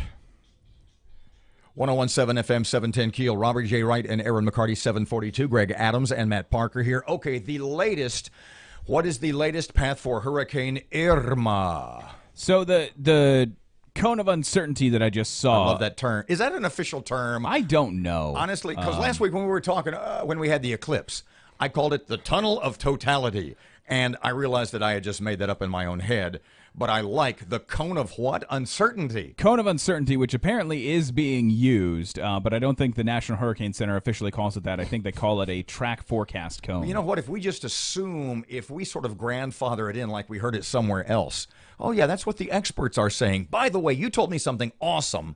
Well, in a roundabout way, awesomely bad about Hurricane Irma, how large it is. If you put the eye of Hurricane Irma just west of Fort Worth, well, a little bit to the south, too. If you stuck the eye of Hurricane Irma in the center of Texas, it would be cloudy from Shreveport to El Paso. Yeah, and extending all the way north into northern Oklahoma and all the way south into rotates around. So what's Mexico. the latest? Well, the latest on the paths do still show a couple of projected tracks that could take it the Tampa side of Florida. So it could get close to the Gulf there.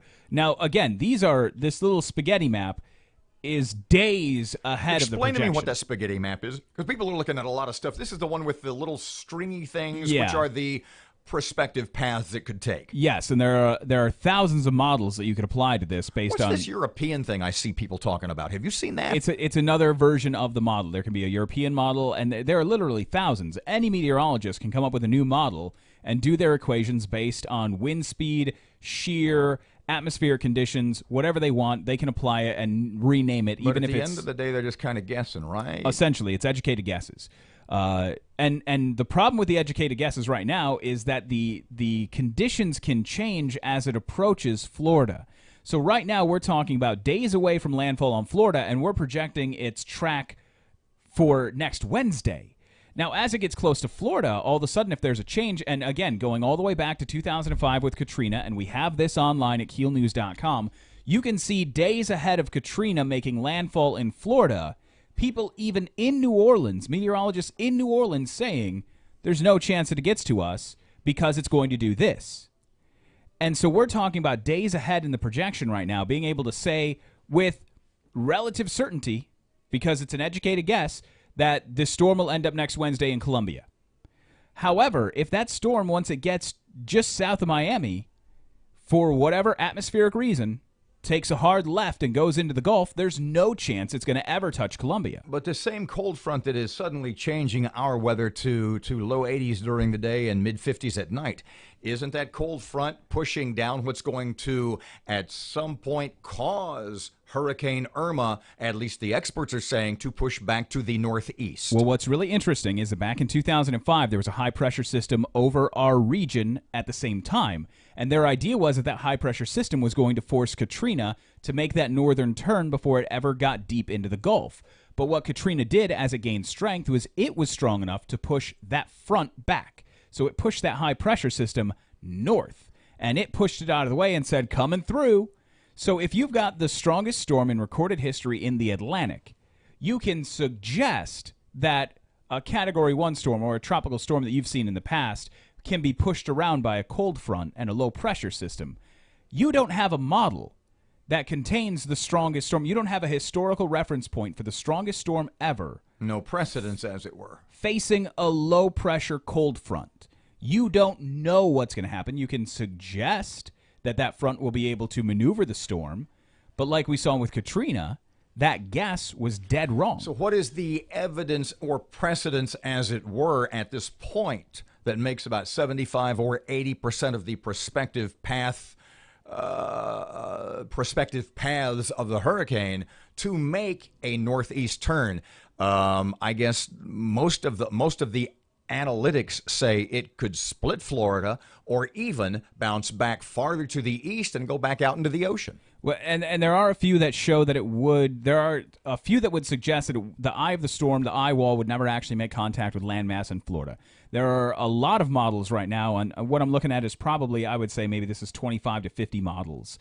And I would say 15 to 20 of them show little to no contact between the eye and Florida. It shows most of it going into the Atlantic and then actually making contact with the Carolinas. Yeah, I saw the one last night that it would bounce sort of back to the east into the Atlantic after hitting South Florida, Miami area specifically, and then a beeline, as it were, for Charleston, South Carolina. And there are a few of them who suggest that this model says that the eye wall could avoid Miami and Florida altogether and then just spin out and die in the Atlantic. There are a few of them that suggest it could cut straight through Cuba and then make a hard north turn, avoid Miami, head to the west of Miami, and cut between Miami, Tampa, and head directly towards Jacksonville. That's my next question. So we had talked a couple of seconds ago at the beginning of this segment, and you made the point that size-wise, if you set Hurricane Irma down in the center of Texas, it's cloudy from here to El Paso.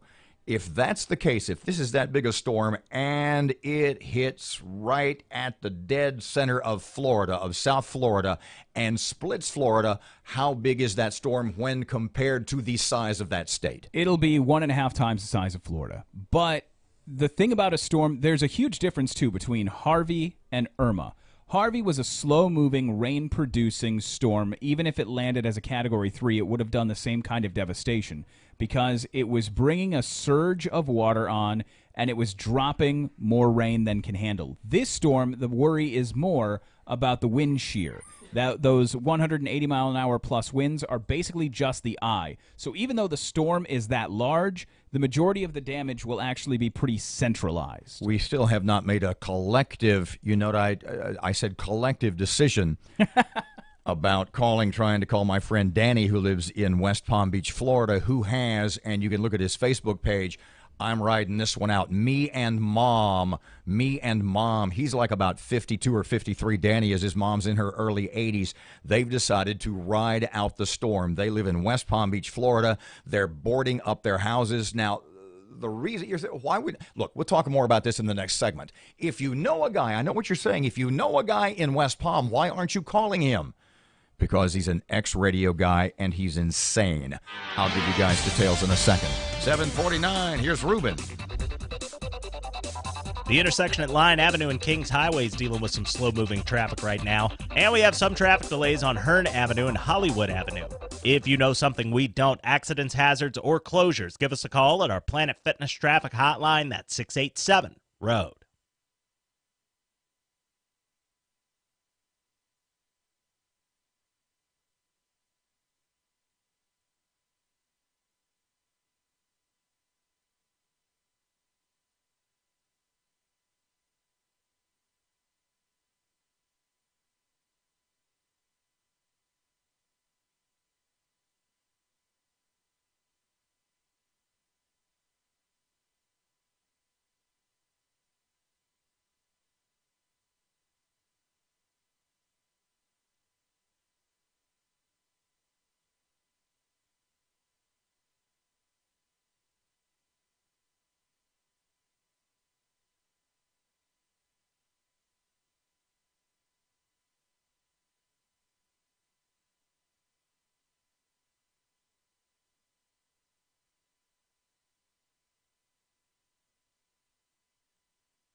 Good morning. It's 8 away from 8 o'clock, 101.7 FM, 710 KEEL Sports. Good morning from the sports desk of 1130 The Tiger. This is Tim Fletcher. The 2018 Louisiana Sports Hall of Fame class was unveiled Wednesday afternoon. Six-time Pro Bowl wide receiver Reggie Wayne, 18-year Major League Baseball veteran Russ Springer, two-time Super Bowl champ Brandon Stokely, and former NBA champ and two-time Small College All-American at Grambling Larry Wright headlined the class that also includes Notre Dame high school football coach Lewis Cook, college tennis coach Jerry Simmons, former Bassmaster champion Jack Haynes, and the late Paul Candies, an International Drag Racing Hall of Famer as well. The NFL season kicks off tonight in Foxborough, Massachusetts. The Super Bowl champion Patriots host Kansas City. Kickoff right at 7:30. The Rangers split a doubleheader in Atlanta, winning the opener 12-8 before losing the nightcap 5-4 to remain 2 games out of the wild card race with 23 games to play. Freshly acquired Cameron Maven continues to pay early dividends for Houston. His 2-run home run in the top of the ninth was the difference maker in a 5-3 win in Seattle. The 3-game sweep of the Mariners extends the Stros winning streak to 7 games. From the sports desk of 1130 The Tiger, this is Tim Fletcher.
$7:55. It's 101.7 FM and 710 KEEL. KEEL app presented by Office Furniture. Source of free download and sounds awesome and really loud, and the quality is exceptional. A couple of folks asked me yesterday, did you get your fantasy football trade done? And did you or not? Was it yours or Jay's, Watley's? It's actually both of ours. We are making a trade with each other, and we are Did currently... that work out for you? Who's the league commissioner? Do you have your own? So we have a league commissioner, but apparently our trades are going to be based on league votes, which is like an old school thing in fantasy football. I usually don't play in leagues that have that because my standard operating procedure is if 2 teams are trying to make themselves better and I have to beat both of those teams, I'm voting no on any trade. No matter whether it's fair or not, 2 teams are trying to get better. Who is it you want to trade for who? Oh, boy, I'm going to have to pull up the whole thing. Basically, I would be giving away Devonta What is this, Freeman. like a Herschel Walker and Jimmy Jones? It's a relatively big blockbuster 6-man trade in fantasy football, including 2 first-round draft picks. Blockbuster. blockbuster. They're both losers. It don't matter. 7:57. Who's going to finish fifth? Who will finish sixth? 7:57. Here's Sean Hannity on KEEL. Your morning cup of Sean. This is the Sean Hannity Morning Minute. All right, so the media freakout continues because the president dares to say, well, we have a constitution. We have co-equal branches of government and enumerated powers. Newsbusters is now exposing just how disgustingly biased the reporting has been. Well, on Tuesday, ABC, CBS, NBC, they spent 99% of their evening broadcast railing against President Trump and his decision to stay and remain constitutional and not usurp the power of Congress, the legislative branch. Scant coverage, by the way, of those who supported the move. In all, the network spent 17 minutes, 44 seconds of airtime criticizing Trump and his decision, only giving 11 seconds to those who supported him or thought he didn't go far enough. Now, no wonder a recent NPR poll found that Americans trust the Trump White House a hell of a lot more than the media. Conservative Underground meets later today on the Sean Hannity Show. You know, business travel is a game of wins and losses. A reclining seat in front of you, that's a loss. Buying your business trip at Upside.com, well, that's not just a win, it's a triple win because Upside.com has the absolute best available prices for flights, hotels, and rental cars. Win number two is how Upside rewards you with a gift card to places like Amazon.com every single time you buy a business trip. And the third win is the amazing 6-star treatment that you get from Upside's Navigators, their customer service specialists. Now, Navigators are instantly accessible 24/7 when you go to Upside.com and use their app, even reaching out so you can avoid a problem before it happens. Go to Upside.com, use the promo code Hannity, and you'll get a minimum $100 gift card to Amazon.com. That's promo code Hannity for a minimum $100 gift card to Amazon.com just for buying your next business trip at Upside.com. You deserve a better business trip. Minimum purchase required. See site for complete details. The intersection at Line Avenue and Kings Highway is dealing with some slow-moving traffic right now. And we have some traffic delays on Hearn Avenue and Hollywood Avenue. If you know something we don't, accidents, hazards, or closures, give us a call at our Planet Fitness traffic hotline. That's 687. Well, Your AccuWeather.com forecast. Sunny and pleasant today with low humidity and a high of 81. Clear and cool, low 59 tonight. Another beautiful sunny day tomorrow. With your AccuWeather.com forecast, I'm meteorologist Heather Zaire. Breaking news and trending talk. This is 1017 FM and 710 KEEL. KEEL, Shreveport.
Good morning, 3 past 8. Robert and Erin, 1017 FM, 710 KEEL. Erin's out for the week, back on Monday. Greg Adams, local news in a couple of seconds, plenty of that. And meteorologist, a master's in geoscience. The man ain't playing. Steve Parr talks Hurricane Irma in just a few minutes. Plus, traffic and weather in Fletcher and sports. It's all this hour. And it's here on KEEL.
The power of information. KEEL News now. Caddo Parish deputies have arrested Trayshawn Bogan after he allegedly kidnapped a child and used it as a human shield. Bogan was wanted by authorities for possession of a firearm by a convicted felon. Deputies made contact with Bogan in an apartment stairwell. When Bogan refused to cooperate with officers, they shot him in the torso. Bogan then fled from deputies, abducting a child and tried to use the child as a human shield. Officers were able to safely pull the child away from Bogan before tasing him to make the arrest.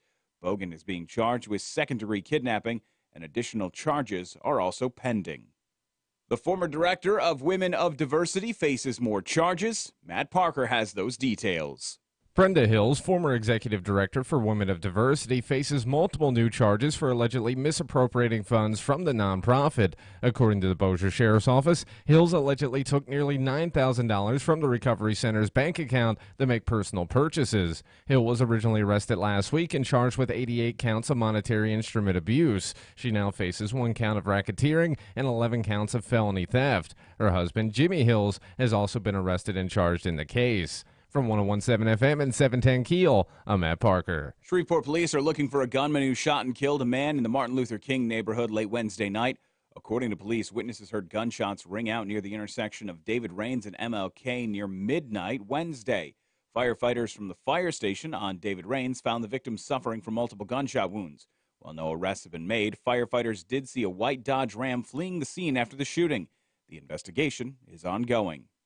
Many in the Arklatex have likely noticed a serious uptick in the amount of love bugs we're seeing.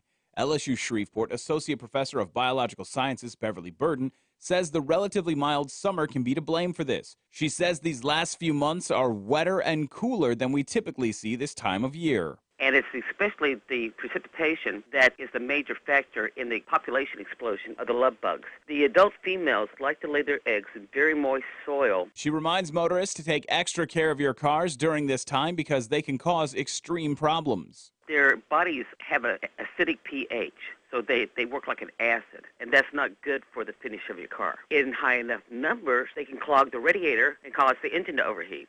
Burden expects the population to decline in the next 10 to 14 days. A Bossier City man has been released by police, and a teen is behind bars in connection with the Tuesday night shooting death of Juan Reyes. Zachary Decker was originally arrested and charged for second-degree murder by Bossier police after they received eyewitness testimony that placed Decker at the scene. However, the police learned that one of the witnesses, Timothy Blake, gave false information. Decker has been released from jail, and officers have arrested and charged 17-year-old Devonta Davis with the murder. Investigators believe that Davis shot Reyes over some sort of drug dispute. The UL Lafayette Ragin' Cajuns won their season opener over Southeastern Louisiana 51-48.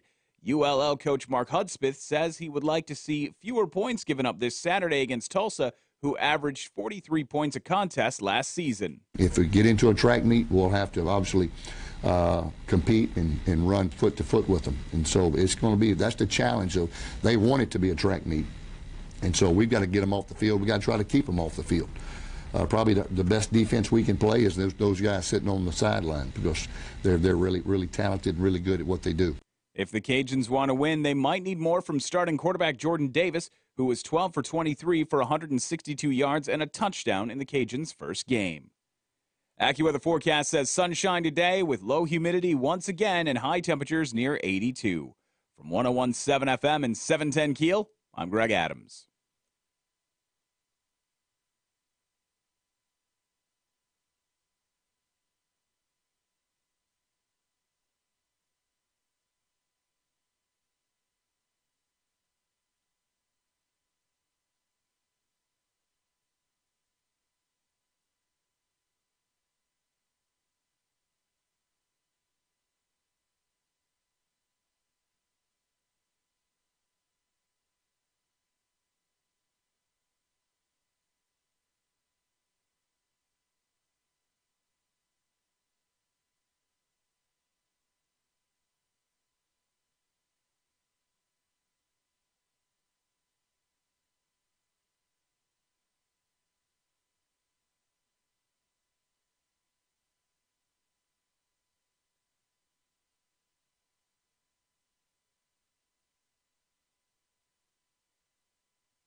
Nine past 8 o'clock, 101.7 FM and 710 Keel, Thursday morning. Ooh, traffic time. Here's Rapid Ruben.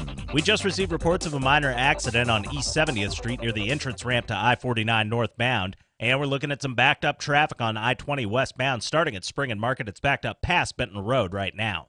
If you have anything to report to us, please let us know at our Planet Fitness traffic hotline. That's 687-ROAD. Your AccuWeather.com forecast. Sunny and pleasant today with low humidity and a high of 81. Clear and cool, low 59 tonight. Another beautiful sunny day tomorrow. With your AccuWeather.com forecast, I'm meteorologist Heather Zaire.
.101.7 FM and 710 Keel. Robert J. Wright, yay. Erin McCarty out for the week. Yay!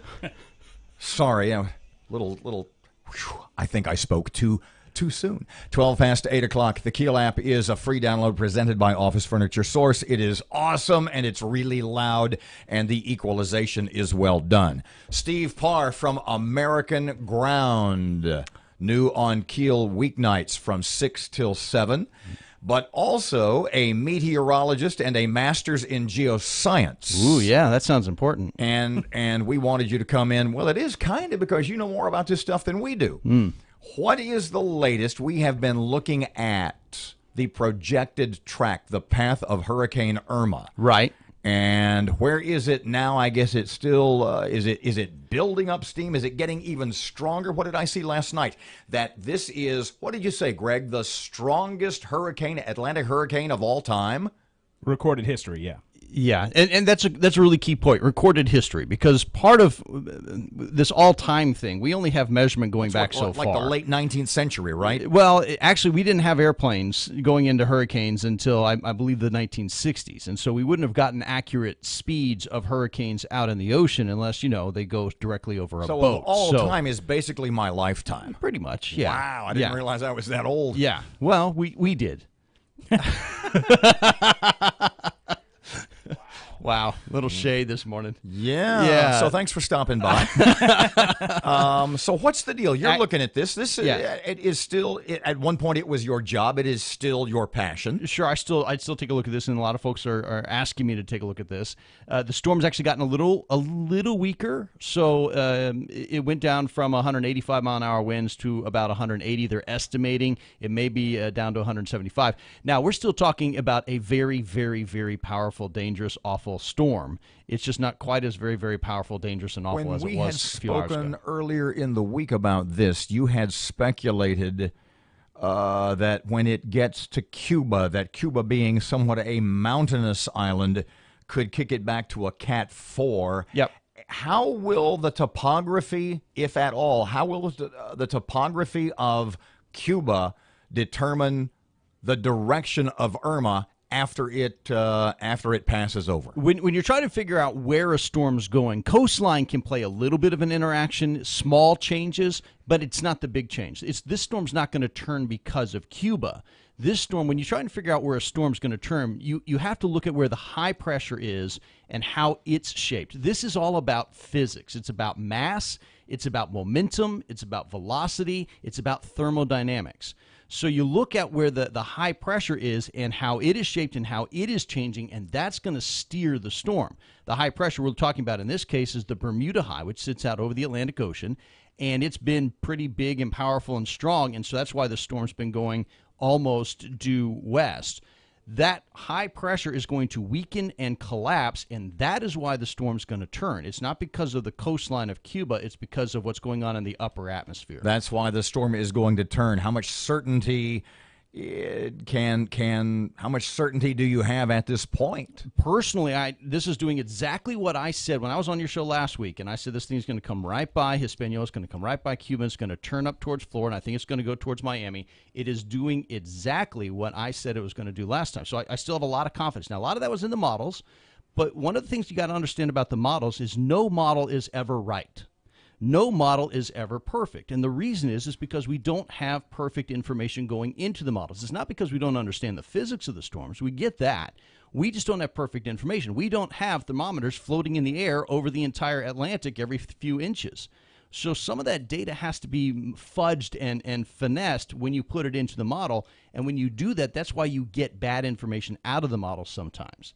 So when you look at the models, they're not an exact representation of what's going to happen. If you want to be a good forecaster, you have to understand that every single model is wrong. What you have to figure out is why that particular model is wrong and how to adjust for it. Greg and I were talking. In fact, you did a little homework about the comparison. Well, it's on the website now at keelnews.com. The comparisons to Katrina. Now, Katrina was a little different because it wasn't one that we watched come off from Africa as a tropical wave and build all the way across. I mean, somebody did, but it wasn't nationally everyone paying attention to it until it was a day off the coast of Florida.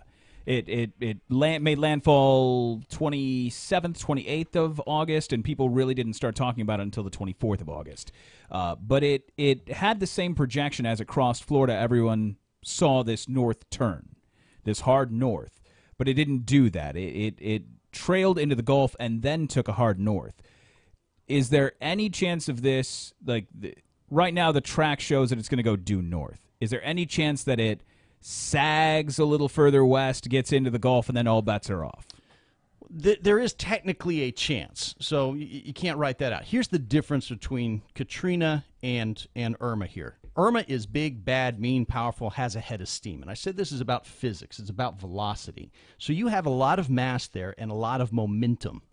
And when we started looking at Katrina, when Katrina hit Florida, was a tropical storm. That is a much weaker system. The irony here is it's actually much easier to predict a Cat 5 storm with a head of steam than it is to predict a tropical storm that's kind of meandering. And Katrina at first was meandering. She didn't have a lot of head of steam. And so that imperfect information that you put into the models, when it's a weaker system, the details aren't as clear. When it's a stronger system, you can see a lot of that information gets put in and the models handle it better. So when there's a big storm with a head of steam, and by the way, when Katrina got a head of steam, when she got out into the Gulf and got much stronger, became a Cat 5, and we said this thing is heading straight towards the mouth of the Mississippi, guess where Katrina went? Straight into the mouth of the Mississippi. So a weaker storm is harder to predict the direction of it. What's the one down in the Gulf of the Bay of Campeche? Katia. Katia, that's right.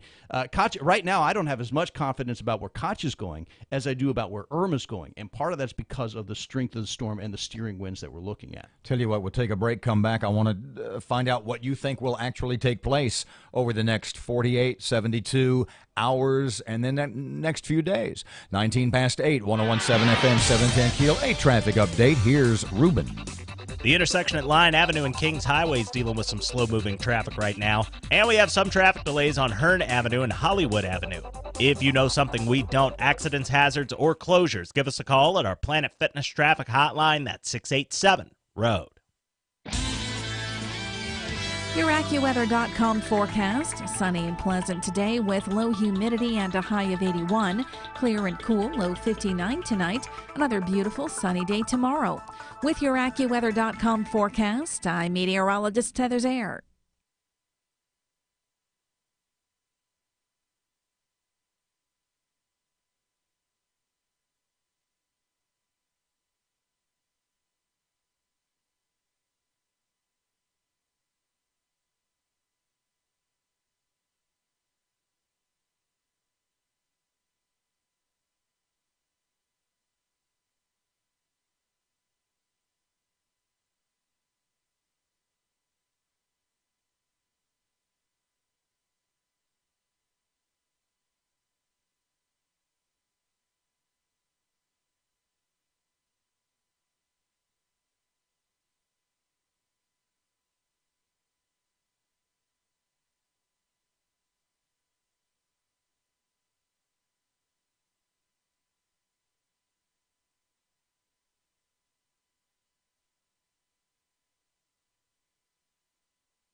Twenty past 8 o'clock. Sports time. Fletcher time.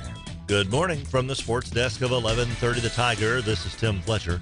The 2018 Louisiana Sports Hall of Fame class was unveiled Wednesday afternoon. Six-time Pro Bowl wide receiver Reggie Wayne, 18-year Major League Baseball veteran Russ Springer, two-time Super Bowl champ Brandon Stokely, and former NBA champ and two-time small college All-American at Grambling Larry Wright headlined the class that also includes Notre Dame high school football coach Lewis Cook, college tennis coach Jerry Simmons, former Bassmaster champion Jack Haynes, and the late Paul Candies, an International Drag Racing Hall of Famer as well.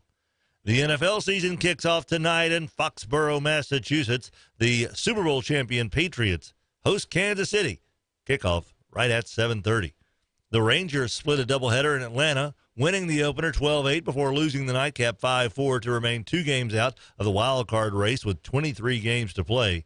Freshly acquired Cameron Maben continues to pay early dividends for Houston. His 2-run home run in the top of the ninth was the difference maker in a 5-3 win in Seattle. The 3-game sweep of the Mariners extends the Stros winning streak to 7 games.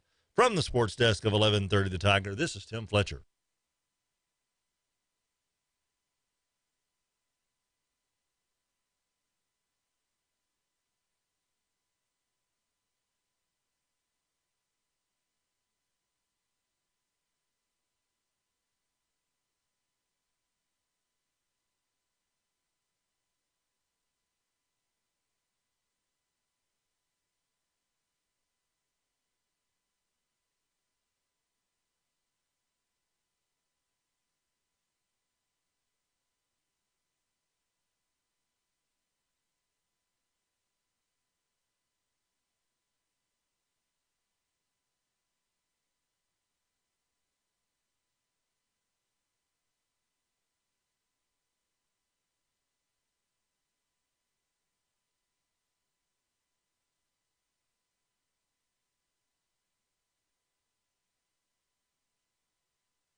23 past 8. Robert J. Wright and Erin McCarty. It's 101.7 FM, 710 KEEL. Miss Erin is away. Greg Adams, Matt Parker, both here.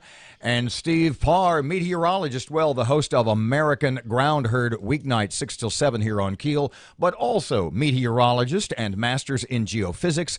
And we're talking Hurricane Irma. So as you are looking at this, as you are analyzing the data, and you are starting to dissect and sort of predict over the next few days, I guess everybody is really hoping, especially folks in Florida, that something happens to bounce this baby back out into the ocean before or maybe just a brush of South Florida and the Keys. What are the chances of that? What do you see? That's certainly a possibility. I don't think it's a probability. My target is still, I said it last week, and I haven't seen anything to change my mind off of this. I think Miami's the target. I think that this thing is coming in right at the tip, the southern tip of Florida. That ain't good, kid. You can't forecast off of what you want.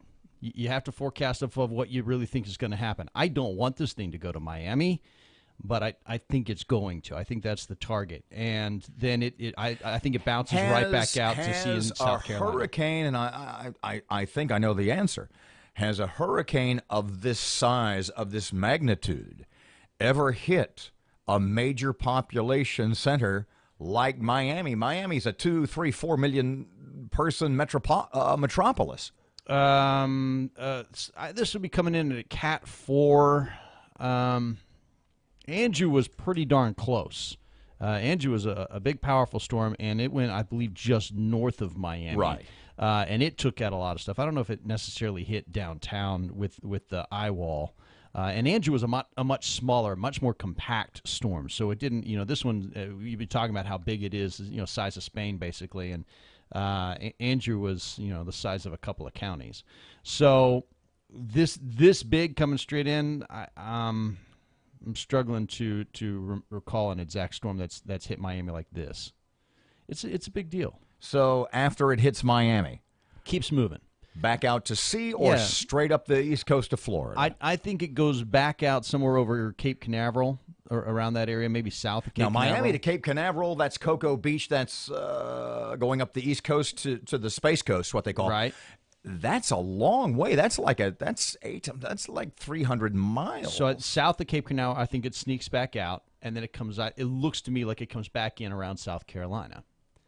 And that's where you start getting a little uncertainty because the storm does weaken as you get through Florida. That land's going to slow it down a bit. Greg, you've seen what kind of evacuation plan has – I know that it was mandatory starting today to evacuate the Keys and parts of South Florida. What have you guys seen about that as far as Miami and along all the way up that eastern coast of Florida? I have not seen any mandatory evacuations for any of the mainland yet. So I don't know if there's anything that's happened in the last 60 minutes or so that has issued that. But there are a lot of preparation, a lot of precautionary evacuations that are – I heard people talking about I-75 being a parking lot at 4 o'clock in the morning as people are trying to get out. There's really only 3 ways out of Miami. Yeah. So when you're talking about millions of people – and the big one is blocked. And if you're going to try to get millions of people out of a population center in 72 hours, you've only got – I mean, it's going to be dicey for a lot of those people getting out. I got a friend of mine in we talked about it all morning, in West Palm Beach, Florida, on the East Coast near Jupiter. And he's decided, I'm sitting this out. Me and Mom. His mom's like 80. How far is their house from the coast? Does that matter at this? Does it really? It does. Yeah. If we're talking, 5 miles, if you live in, West Palm is on the coast. How far could he be? 6 blocks, 8 blocks, 2 miles? Okay, so that's what I'm getting at. Yeah. So he's not far enough inland for that to be a safe place to be. He's just not. That's not a safe place to be. How far inland is a safe space? I wouldn't imagine anywhere in that town is a safe space. Because you probably got to get at least 25 miles inland before you start saying, okay, maybe this structure is a house is gonna survive. I mean, a Cat 4 or a Cat 5 just takes buildings off the foundation. Yes. Yeah, especially a Cat 5 does. Yeah. I mean, that's like 180+ mile-an-hour winds. It's like a Cat 3, or it's a F3 tornado. So if you're the governor of Florida, what are you doing right now? I'm trying to get people off the coast as much as I possibly can. Maybe you can't make it all the way up to Orlando, but head inland if you can't. From what you've seen, is Orlando a pretty safe space right now, or as safe as you're going to be without getting, like up to Nashville? By the time the storm gets up to Orlando, it's not. I don't think it's a Cat 4 still. It's going to weaken down, and so it won't be a fun day. But you can survive in Orlando. That area is going to be fine in terms of survivability. There's still going to be some storm damage, but it's not going to be the same as what happens on the coast. What keys, what hints, what tips can we look for in what the storm does over the next between now and the weekend? It really is when it makes the turn. That's really the whole key. Up until it turns, we're not going to know exactly. And that's a where roll of the turns. dice. That's the thing. Percentage of it making that northeastern turn. It's going to turn. No doubt about that. I have no doubt that it's going to turn. The question is how far west does it get before it makes the turn? I still think it doesn't get into the Gulf.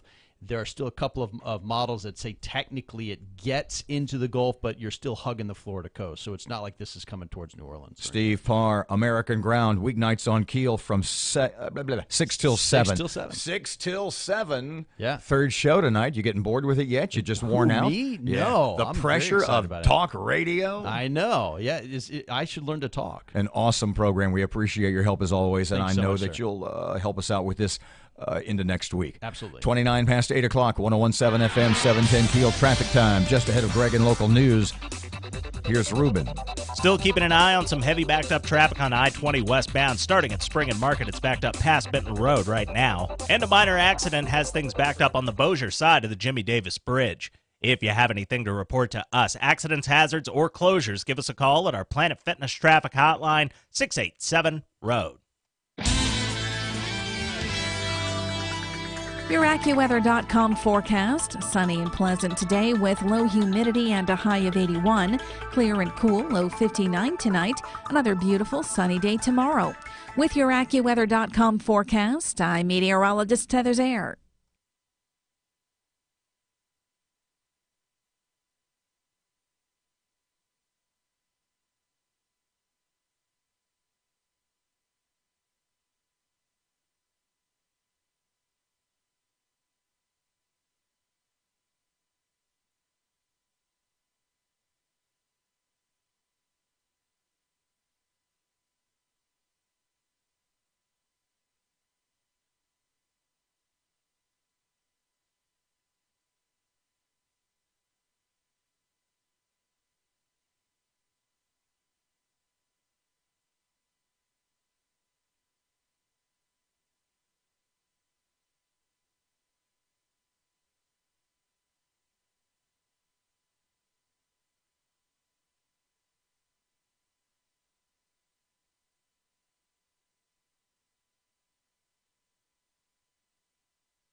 Hour of information.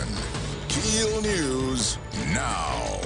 Many in the Arklatex have likely noticed a serious uptick in the amount of love bugs we're seeing.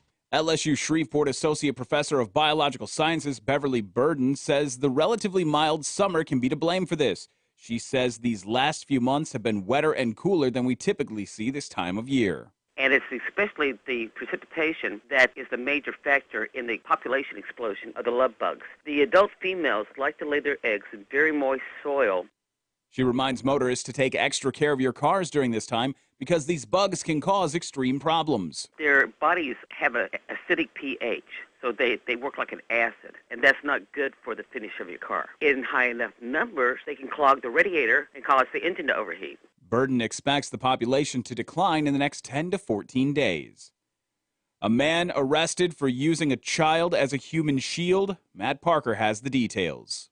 Caddo Parish deputies have arrested Trayshawn Bogan after he allegedly kidnapped a child and used it as a human shield. Bogan was wanted by authorities for possession of a firearm by a convicted felon. Deputies made contact with Bogan in an apartment stairwell. When Bogan refused to cooperate with officers, they shot him in the torso. Bogan then fled from deputies, abducted a child, and tried to use that child as a human shield. Officers were able to safely pull the child away from Bogan before tasing him to make the arrest. Bogan's being charged with second-degree kidnapping. Additional charges are also pending. From 101.7 FM and 710 Keel, I'm Matt Parker. A Bossier City man has been released by police, and a teen is behind bars in connection with the Tuesday night shooting death of Juan Reyes. Zachary Decker was originally arrested and charged for second-degree murder by Bossier police after they received eyewitness testimony that placed Decker at the scene. However, the police learned that one of the witnesses, Timothy Blake, gave them false information. Decker has since been released from jail, and officers have arrested and charged 17-year-old Devonta Davis with the murder. Investigators believe that Davis shot Reyes over some sort of drug dispute. A third sperm whale has been found stranded off the Louisiana coast. State Department of Wildlife and Fisheries biologist Mandy Tumlin says they're working to determine the cause of the increase in dead animals washing onto Louisiana beaches. She says an autopsy will soon be conducted on the mammal found beached. Different tests that can be tested for brucella or different viral tests, and then we also take tissue samples that are looked at by pathologists to see if there's any changes in the types of cell formation. This latest sperm whale is a female and is one of only 5 of the endangered species found in the northern Gulf of Mexico over the last year. Shreveport police are looking for a gunman who shot and killed a man in the Martin Luther King neighborhood late Wednesday night. According to police, witnesses heard gunshots ring out near the intersection of David Rains and MLK just before midnight Wednesday night. Firefighters from the fire station on David Rains found the victim suffering from multiple gunshot wounds. While no arrests have been made, firefighters did see a white Dodge Ram fleeing the scene after the shooting. The investigation is ongoing. The Louisiana Sports Hall of Fame has announced its class for 2018, and highlighting the class are former NFL stars Reggie Wayne and Brandon Stokely. Both were teammates with the Indianapolis Colts from 2003 to 2006 and won a Super Bowl together. Stokely has 2 Super Bowl rings, while Wayne is a 6-time Pro Bowler. Other inductees include 18-year Major League Baseball pitcher Russ Springer and NBA champion and 2-time Grambling All-American Larry Wright. New Orleans Saints head coach Sean Payton says that rookie tackle Ryan Ramczyk will be ready for the season opener on Monday at Minnesota. Payton says receivers Tommy Lee Lewis and Brandon Coleman will play a lot, especially since Willie Snead will miss the first 3 weeks because of a suspension for a DUI. AccuWeather forecast says sunny today, another day of low humidity, high temperatures near 82. For 101.7 FM and 710 Keel, I'm Greg Adams.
It is 8:37, 101.7 FM, 710 Keel. What now? You just made a proclamation on your fantasy football team, Matt, I mean? I did. You got Gronkowski? I traded Odell Beckham Jr. and the Green Bay Packers defense for Gronkowski and Jamison Crowder. You think that's a pretty good idea?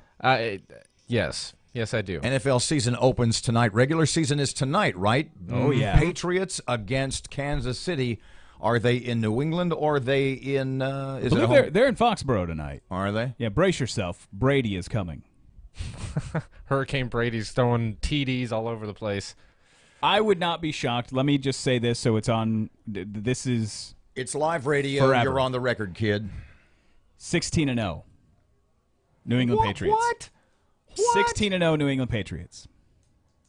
Yep. Why are you saying that? Because you have a team that nearly went undefeated last year, 14-2 in the regular season, and only got better in the offseason. Every other team is out there trying to retain players, trying to franchise tag, trying to find ways to not pay guys that much. You've got team holdouts. You've got all this stuff going on. And what do you have from the Patriots?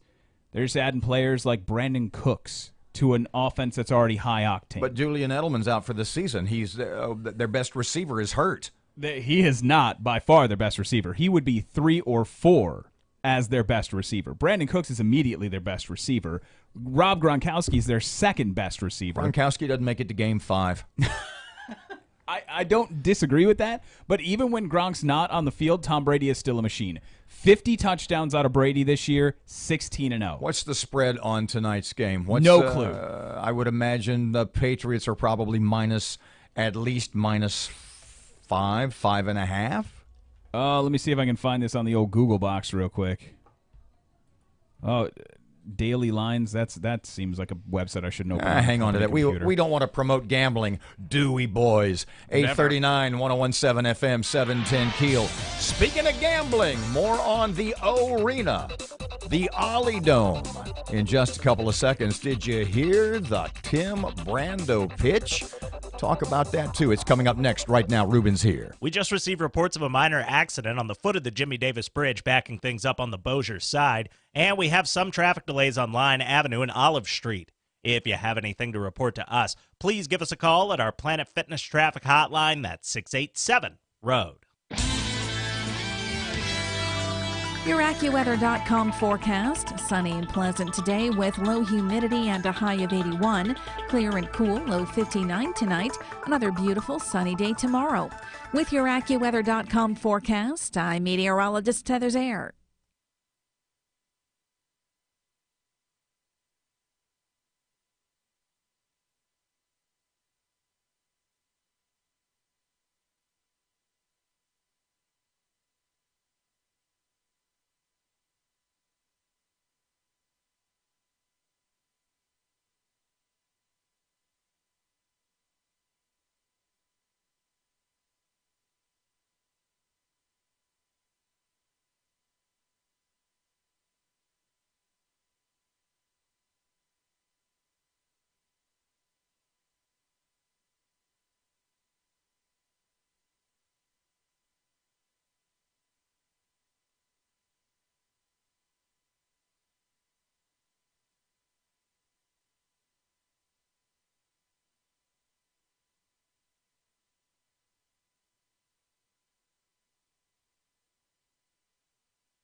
Okay, so the latest arena news is 101.7 FM, 710 Keel. Robert and Erin. Miss Erin gone till Monday. The latest arena news is that Caddo Parish President Stephen Jackson says, I don't think this is such a good idea. Didn't I see that, Parkey?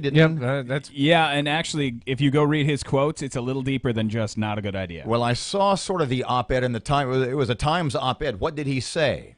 Well, it's more about the structure, and I don't want to speak for him, and I don't know the exact quotes and don't have them in front of me. But I've run out of free reads on my Times on going to the page. They just lock me out. You've gone here too much. You can't look for free anymore.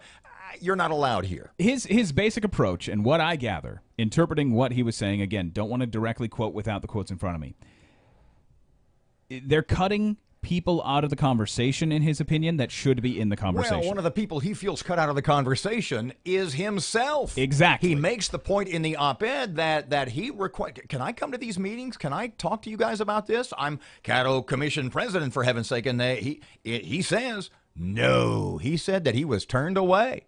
And I think that was really what he was trying to articulate, is that there are people who, in his opinion, should be involved in this, himself included, that are just being left out right now.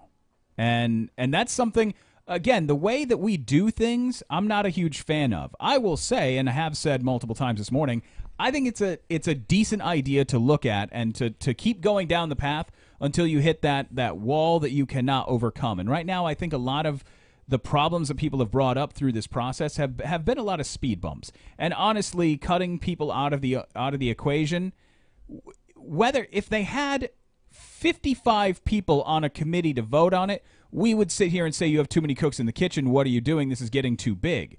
So at the same time that we would argue people are being cut out of the equation, we would be saying the exact same thing. There are too many people in the equation. And yet you were swayed to a very impressive degree by it. You were not unmoved by the Tim Brando pitch on the website slamdunkforshreveport.com. You thought Brando was awesome. You said that yourself. Absolutely. I think he has a great pitch. But it's not just that he's making a pitch. There's something already in me that he's playing to. Tell everybody what that is, because the pitch, the name of the website is slamdunkforshreveport.com. We can put it up on the website, a link to that later. He sort of touched on the same thing Louis Avallone did in his op-ed for the Times, that said, we in Shreveport maybe need to get over this we're just Shreveport, nothing's going to go right, we're snake-bit mentality. Exactly, and I'm a sucker. I am a mark for whatever level you want to go, nationally, mankind, or just Shreveport-Bossier.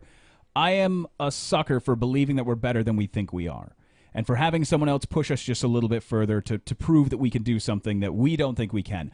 I'm a cynical guy by nature, and so Shreveport, to me, is a perfect match. I don't think you've got to be a cynical guy to have questions about this idea. No. But you don't have to be cynical. But that's my natural default mechanism. I personally am cynical. So what was it about the Brando pitch, the Brando video, that sort of made you swell up and be proud? Because even though I am cynical, I still want to be better. And so when somebody plays to that for me, I'm a mark for it. I go to it. I follow it. So his idea, you're being manipulated a little bit, but I'm open to it. At least in this kind of thing. What? You over there and laugh, but we all are. We just don't admit to ourselves. Why are you giggling? Just the way you expressed his feelings. Look, more than anything. Every level of advertisement is manipulation. If you've ever seen an image for a hamburger and said, "I want a hamburger," you were manipulated. But I don't think Brando in this. Believe me, there's a reason Tim Brando has spent his career living here. There's a reason David Toms has spent his. Those guys could live anywhere. But they choose here. But they choose here. So I don't think there's, believe me, I think it's just the opposite. There is nothing insincere in my mind about Brando's pitch. He loves this joint. He'll never leave this, and you got to love Tim Brando for that. And when that guy is telling you, look, collectively we're better than we're telling ourselves we are, let's give this a chance. The second thing was already in the back of my mind, and he just kind of helped open the door for it a little bit. If this is the point that you say, we're past the point of no return, we give up, we throw our hands in the air, then is the city just done? If you're not going to try anymore, if you're not going to try to make it better, if you're not going to try to revitalize downtown, if you're not going to try to jumpstart the system, take the city signs down and call it a day. But on the other hand, here's the problem I have. And it has to do with the retail side of this, not the fact that corporate realty wants to come to town and invest $125 or $30 million.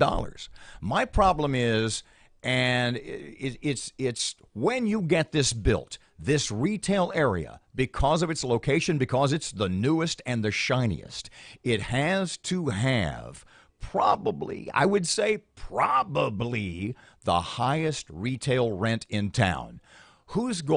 What local merchant is going to be available to afford that? I would speculate probably not many, if any at all, which means you're going to get the standard run-of-the-mill national, not there's anything wrong with that, But you're going to get the standard run-of-the-mill Applebee's, Chili's, Dick's Sporting Goods, everything that already exists to a great degree on Airline and or Uri Drives. So, my question is this. There's not a lot of people live downtown right now. The biggest retail shopping days are the weekends. Fair enough? Yep. If you don't have anybody living downtown, if you have a minimal number of people working downtown, what people in Shreveport or Bossier City, specifically Shreveport, are going to go back downtown to frequent these retail places that are already available on Uri Drive? And I'm not going to argue that point at all. And the other point that's being brought up that I can't argue is the wages, because people are talking about part-time jobs with minimum wage pay. I can't argue that. It's like with the aquarium. The aquarium seems like a great deal to a lot of people, and when they had the job fairs, everyone got really excited about a ton of jobs that all turned out to be part-time, 12-hour-a-week minimum wage jobs. Yes or no? The real key to all this is getting the arena built, the hotel, all the retail outlets, and getting ourselves into the not so much G League stuff. I mean, that's like the cherry. That's the sexy part. But it's really getting into this traveling team AAU tourist thing where you've got 100, 150 teams coming to town for these big tournaments. That is 100% what this is. This is getting those AAU teams, 2 parents per player, hundreds of players, hundreds of parents, families coming to town for a weekend. That circuit. And giving them something to do once they get to that hotel. 849 is 101.7 FM, 710 Keel. Traffic, no, we'll just go right to weather. Don't hit the button. Great day again today. Sunny and kind of breezy and low to middle 80s. Right now, it's 63.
It is 8:52, 8 before 9 o'clock, time for the sports. Here's Fletch. Good morning from the sports desk of 1130 The Tiger. This is Tim Fletcher. The 2018 Louisiana Sports Hall of Fame class was unveiled Wednesday afternoon. 6-time Pro Bowl wide receiver Reggie Wayne, 18-year Major League Baseball veteran Russ Springer, 2-time Super Bowl champ Brandon Stokely, and former NBA champ and 2-time small college All-American at Grambling Larry Wright headlined the class that also includes Notre Dame high school football coach Lewis Cook, college tennis coach Jerry Simmons, former Bassmaster champion Jack Haynes, and the late Paul Candies, an International Drag Racing Hall of Famer as well. The NFL season kicks off tonight in Foxborough, Massachusetts. The Super Bowl champion Patriots host Kansas City. Kickoff right at 7:30. The Rangers split a doubleheader in Atlanta, winning the opener 12-8 before losing the nightcap 5-4 to remain 2 games out of the wild card race with 23 games to play. Freshly acquired Cameron Maven continues to pay early dividends for Houston. His 2-run home run in the top of the ninth was the difference maker in a 5-3 win in Seattle. The 3-game sweep of the Mariners extends the Stros winning streak to 7 games. From the sports desk of 1130 The Tiger, this is Tim Fletcher. Hey, Robert J. Wright here once again for everybody at Twin City Appliance, online, twincityappliance.com. If it's broke at your house, they can fix it. If we are talking now in the arena of major appliances, washers and dryers and refrigerators and ice makers, take a deep breath, ovens, ranges, cooktops, microwaves. No, we're not done. Compactors, every major appliance in your home, if it is on the fritz, they can get it back unfritzing. And all of their techs are factory trained. Training is updated regularly, and they are authorized to service all major brands and the minor ones, the, shall we say, economic models like at my house as well. Find out more online, twincityappliance.com. That's Twin City Appliance, 318-688-0253.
.856, 1017 FM 710 Keel. Short segment, no kidding, caused the recent segment, the 40 segment, was so awesome. Mm-hmm. At the end of the day, I think, and correct me if I'm wrong, and I know everyone will, at the end of the day with this arena stuff and all the retail stuff, it's going to be kind of like the casinos. And what I mean that is in the sense that if we depend on local people to make it work, it ain't going to work. Yeah, it's probably not going to go well. More tomorrow morning. Back tomorrow morning, 6 till 9, 1017 FM, 710 Keel, Kim Commando. As the massive Category 5 Hurricane Irma strikes, we're also seeing something unprecedented on Amazon. Price gouging. Or is it? Kim Commando with your Thursday Digital Consumer Tech Update.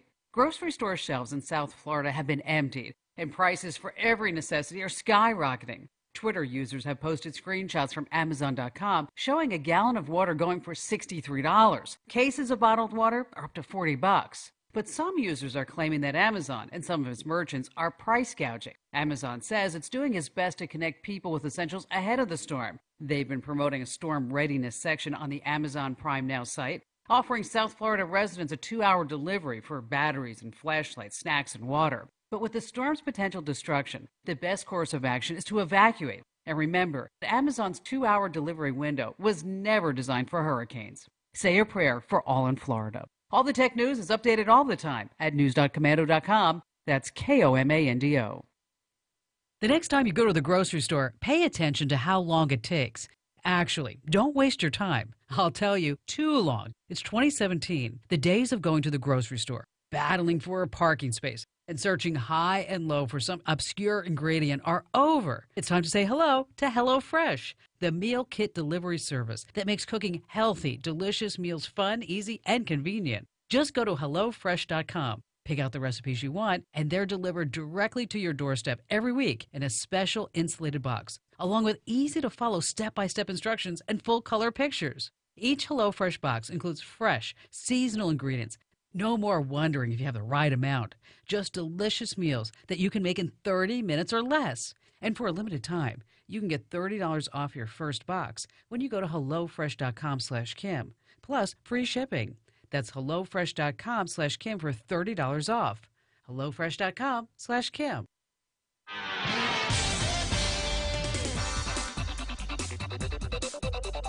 Still keeping an eye on some heavy backed up traffic on I-20 westbound. Starting at Spring and Market, it's backed up past Benton Road right now. And a minor accident has things backed up on the Bossier side of the Jimmy Davis Bridge. If you have anything to report to us, accidents, hazards, or closures, give us a call at our Planet Fitness traffic hotline, 687-ROAD.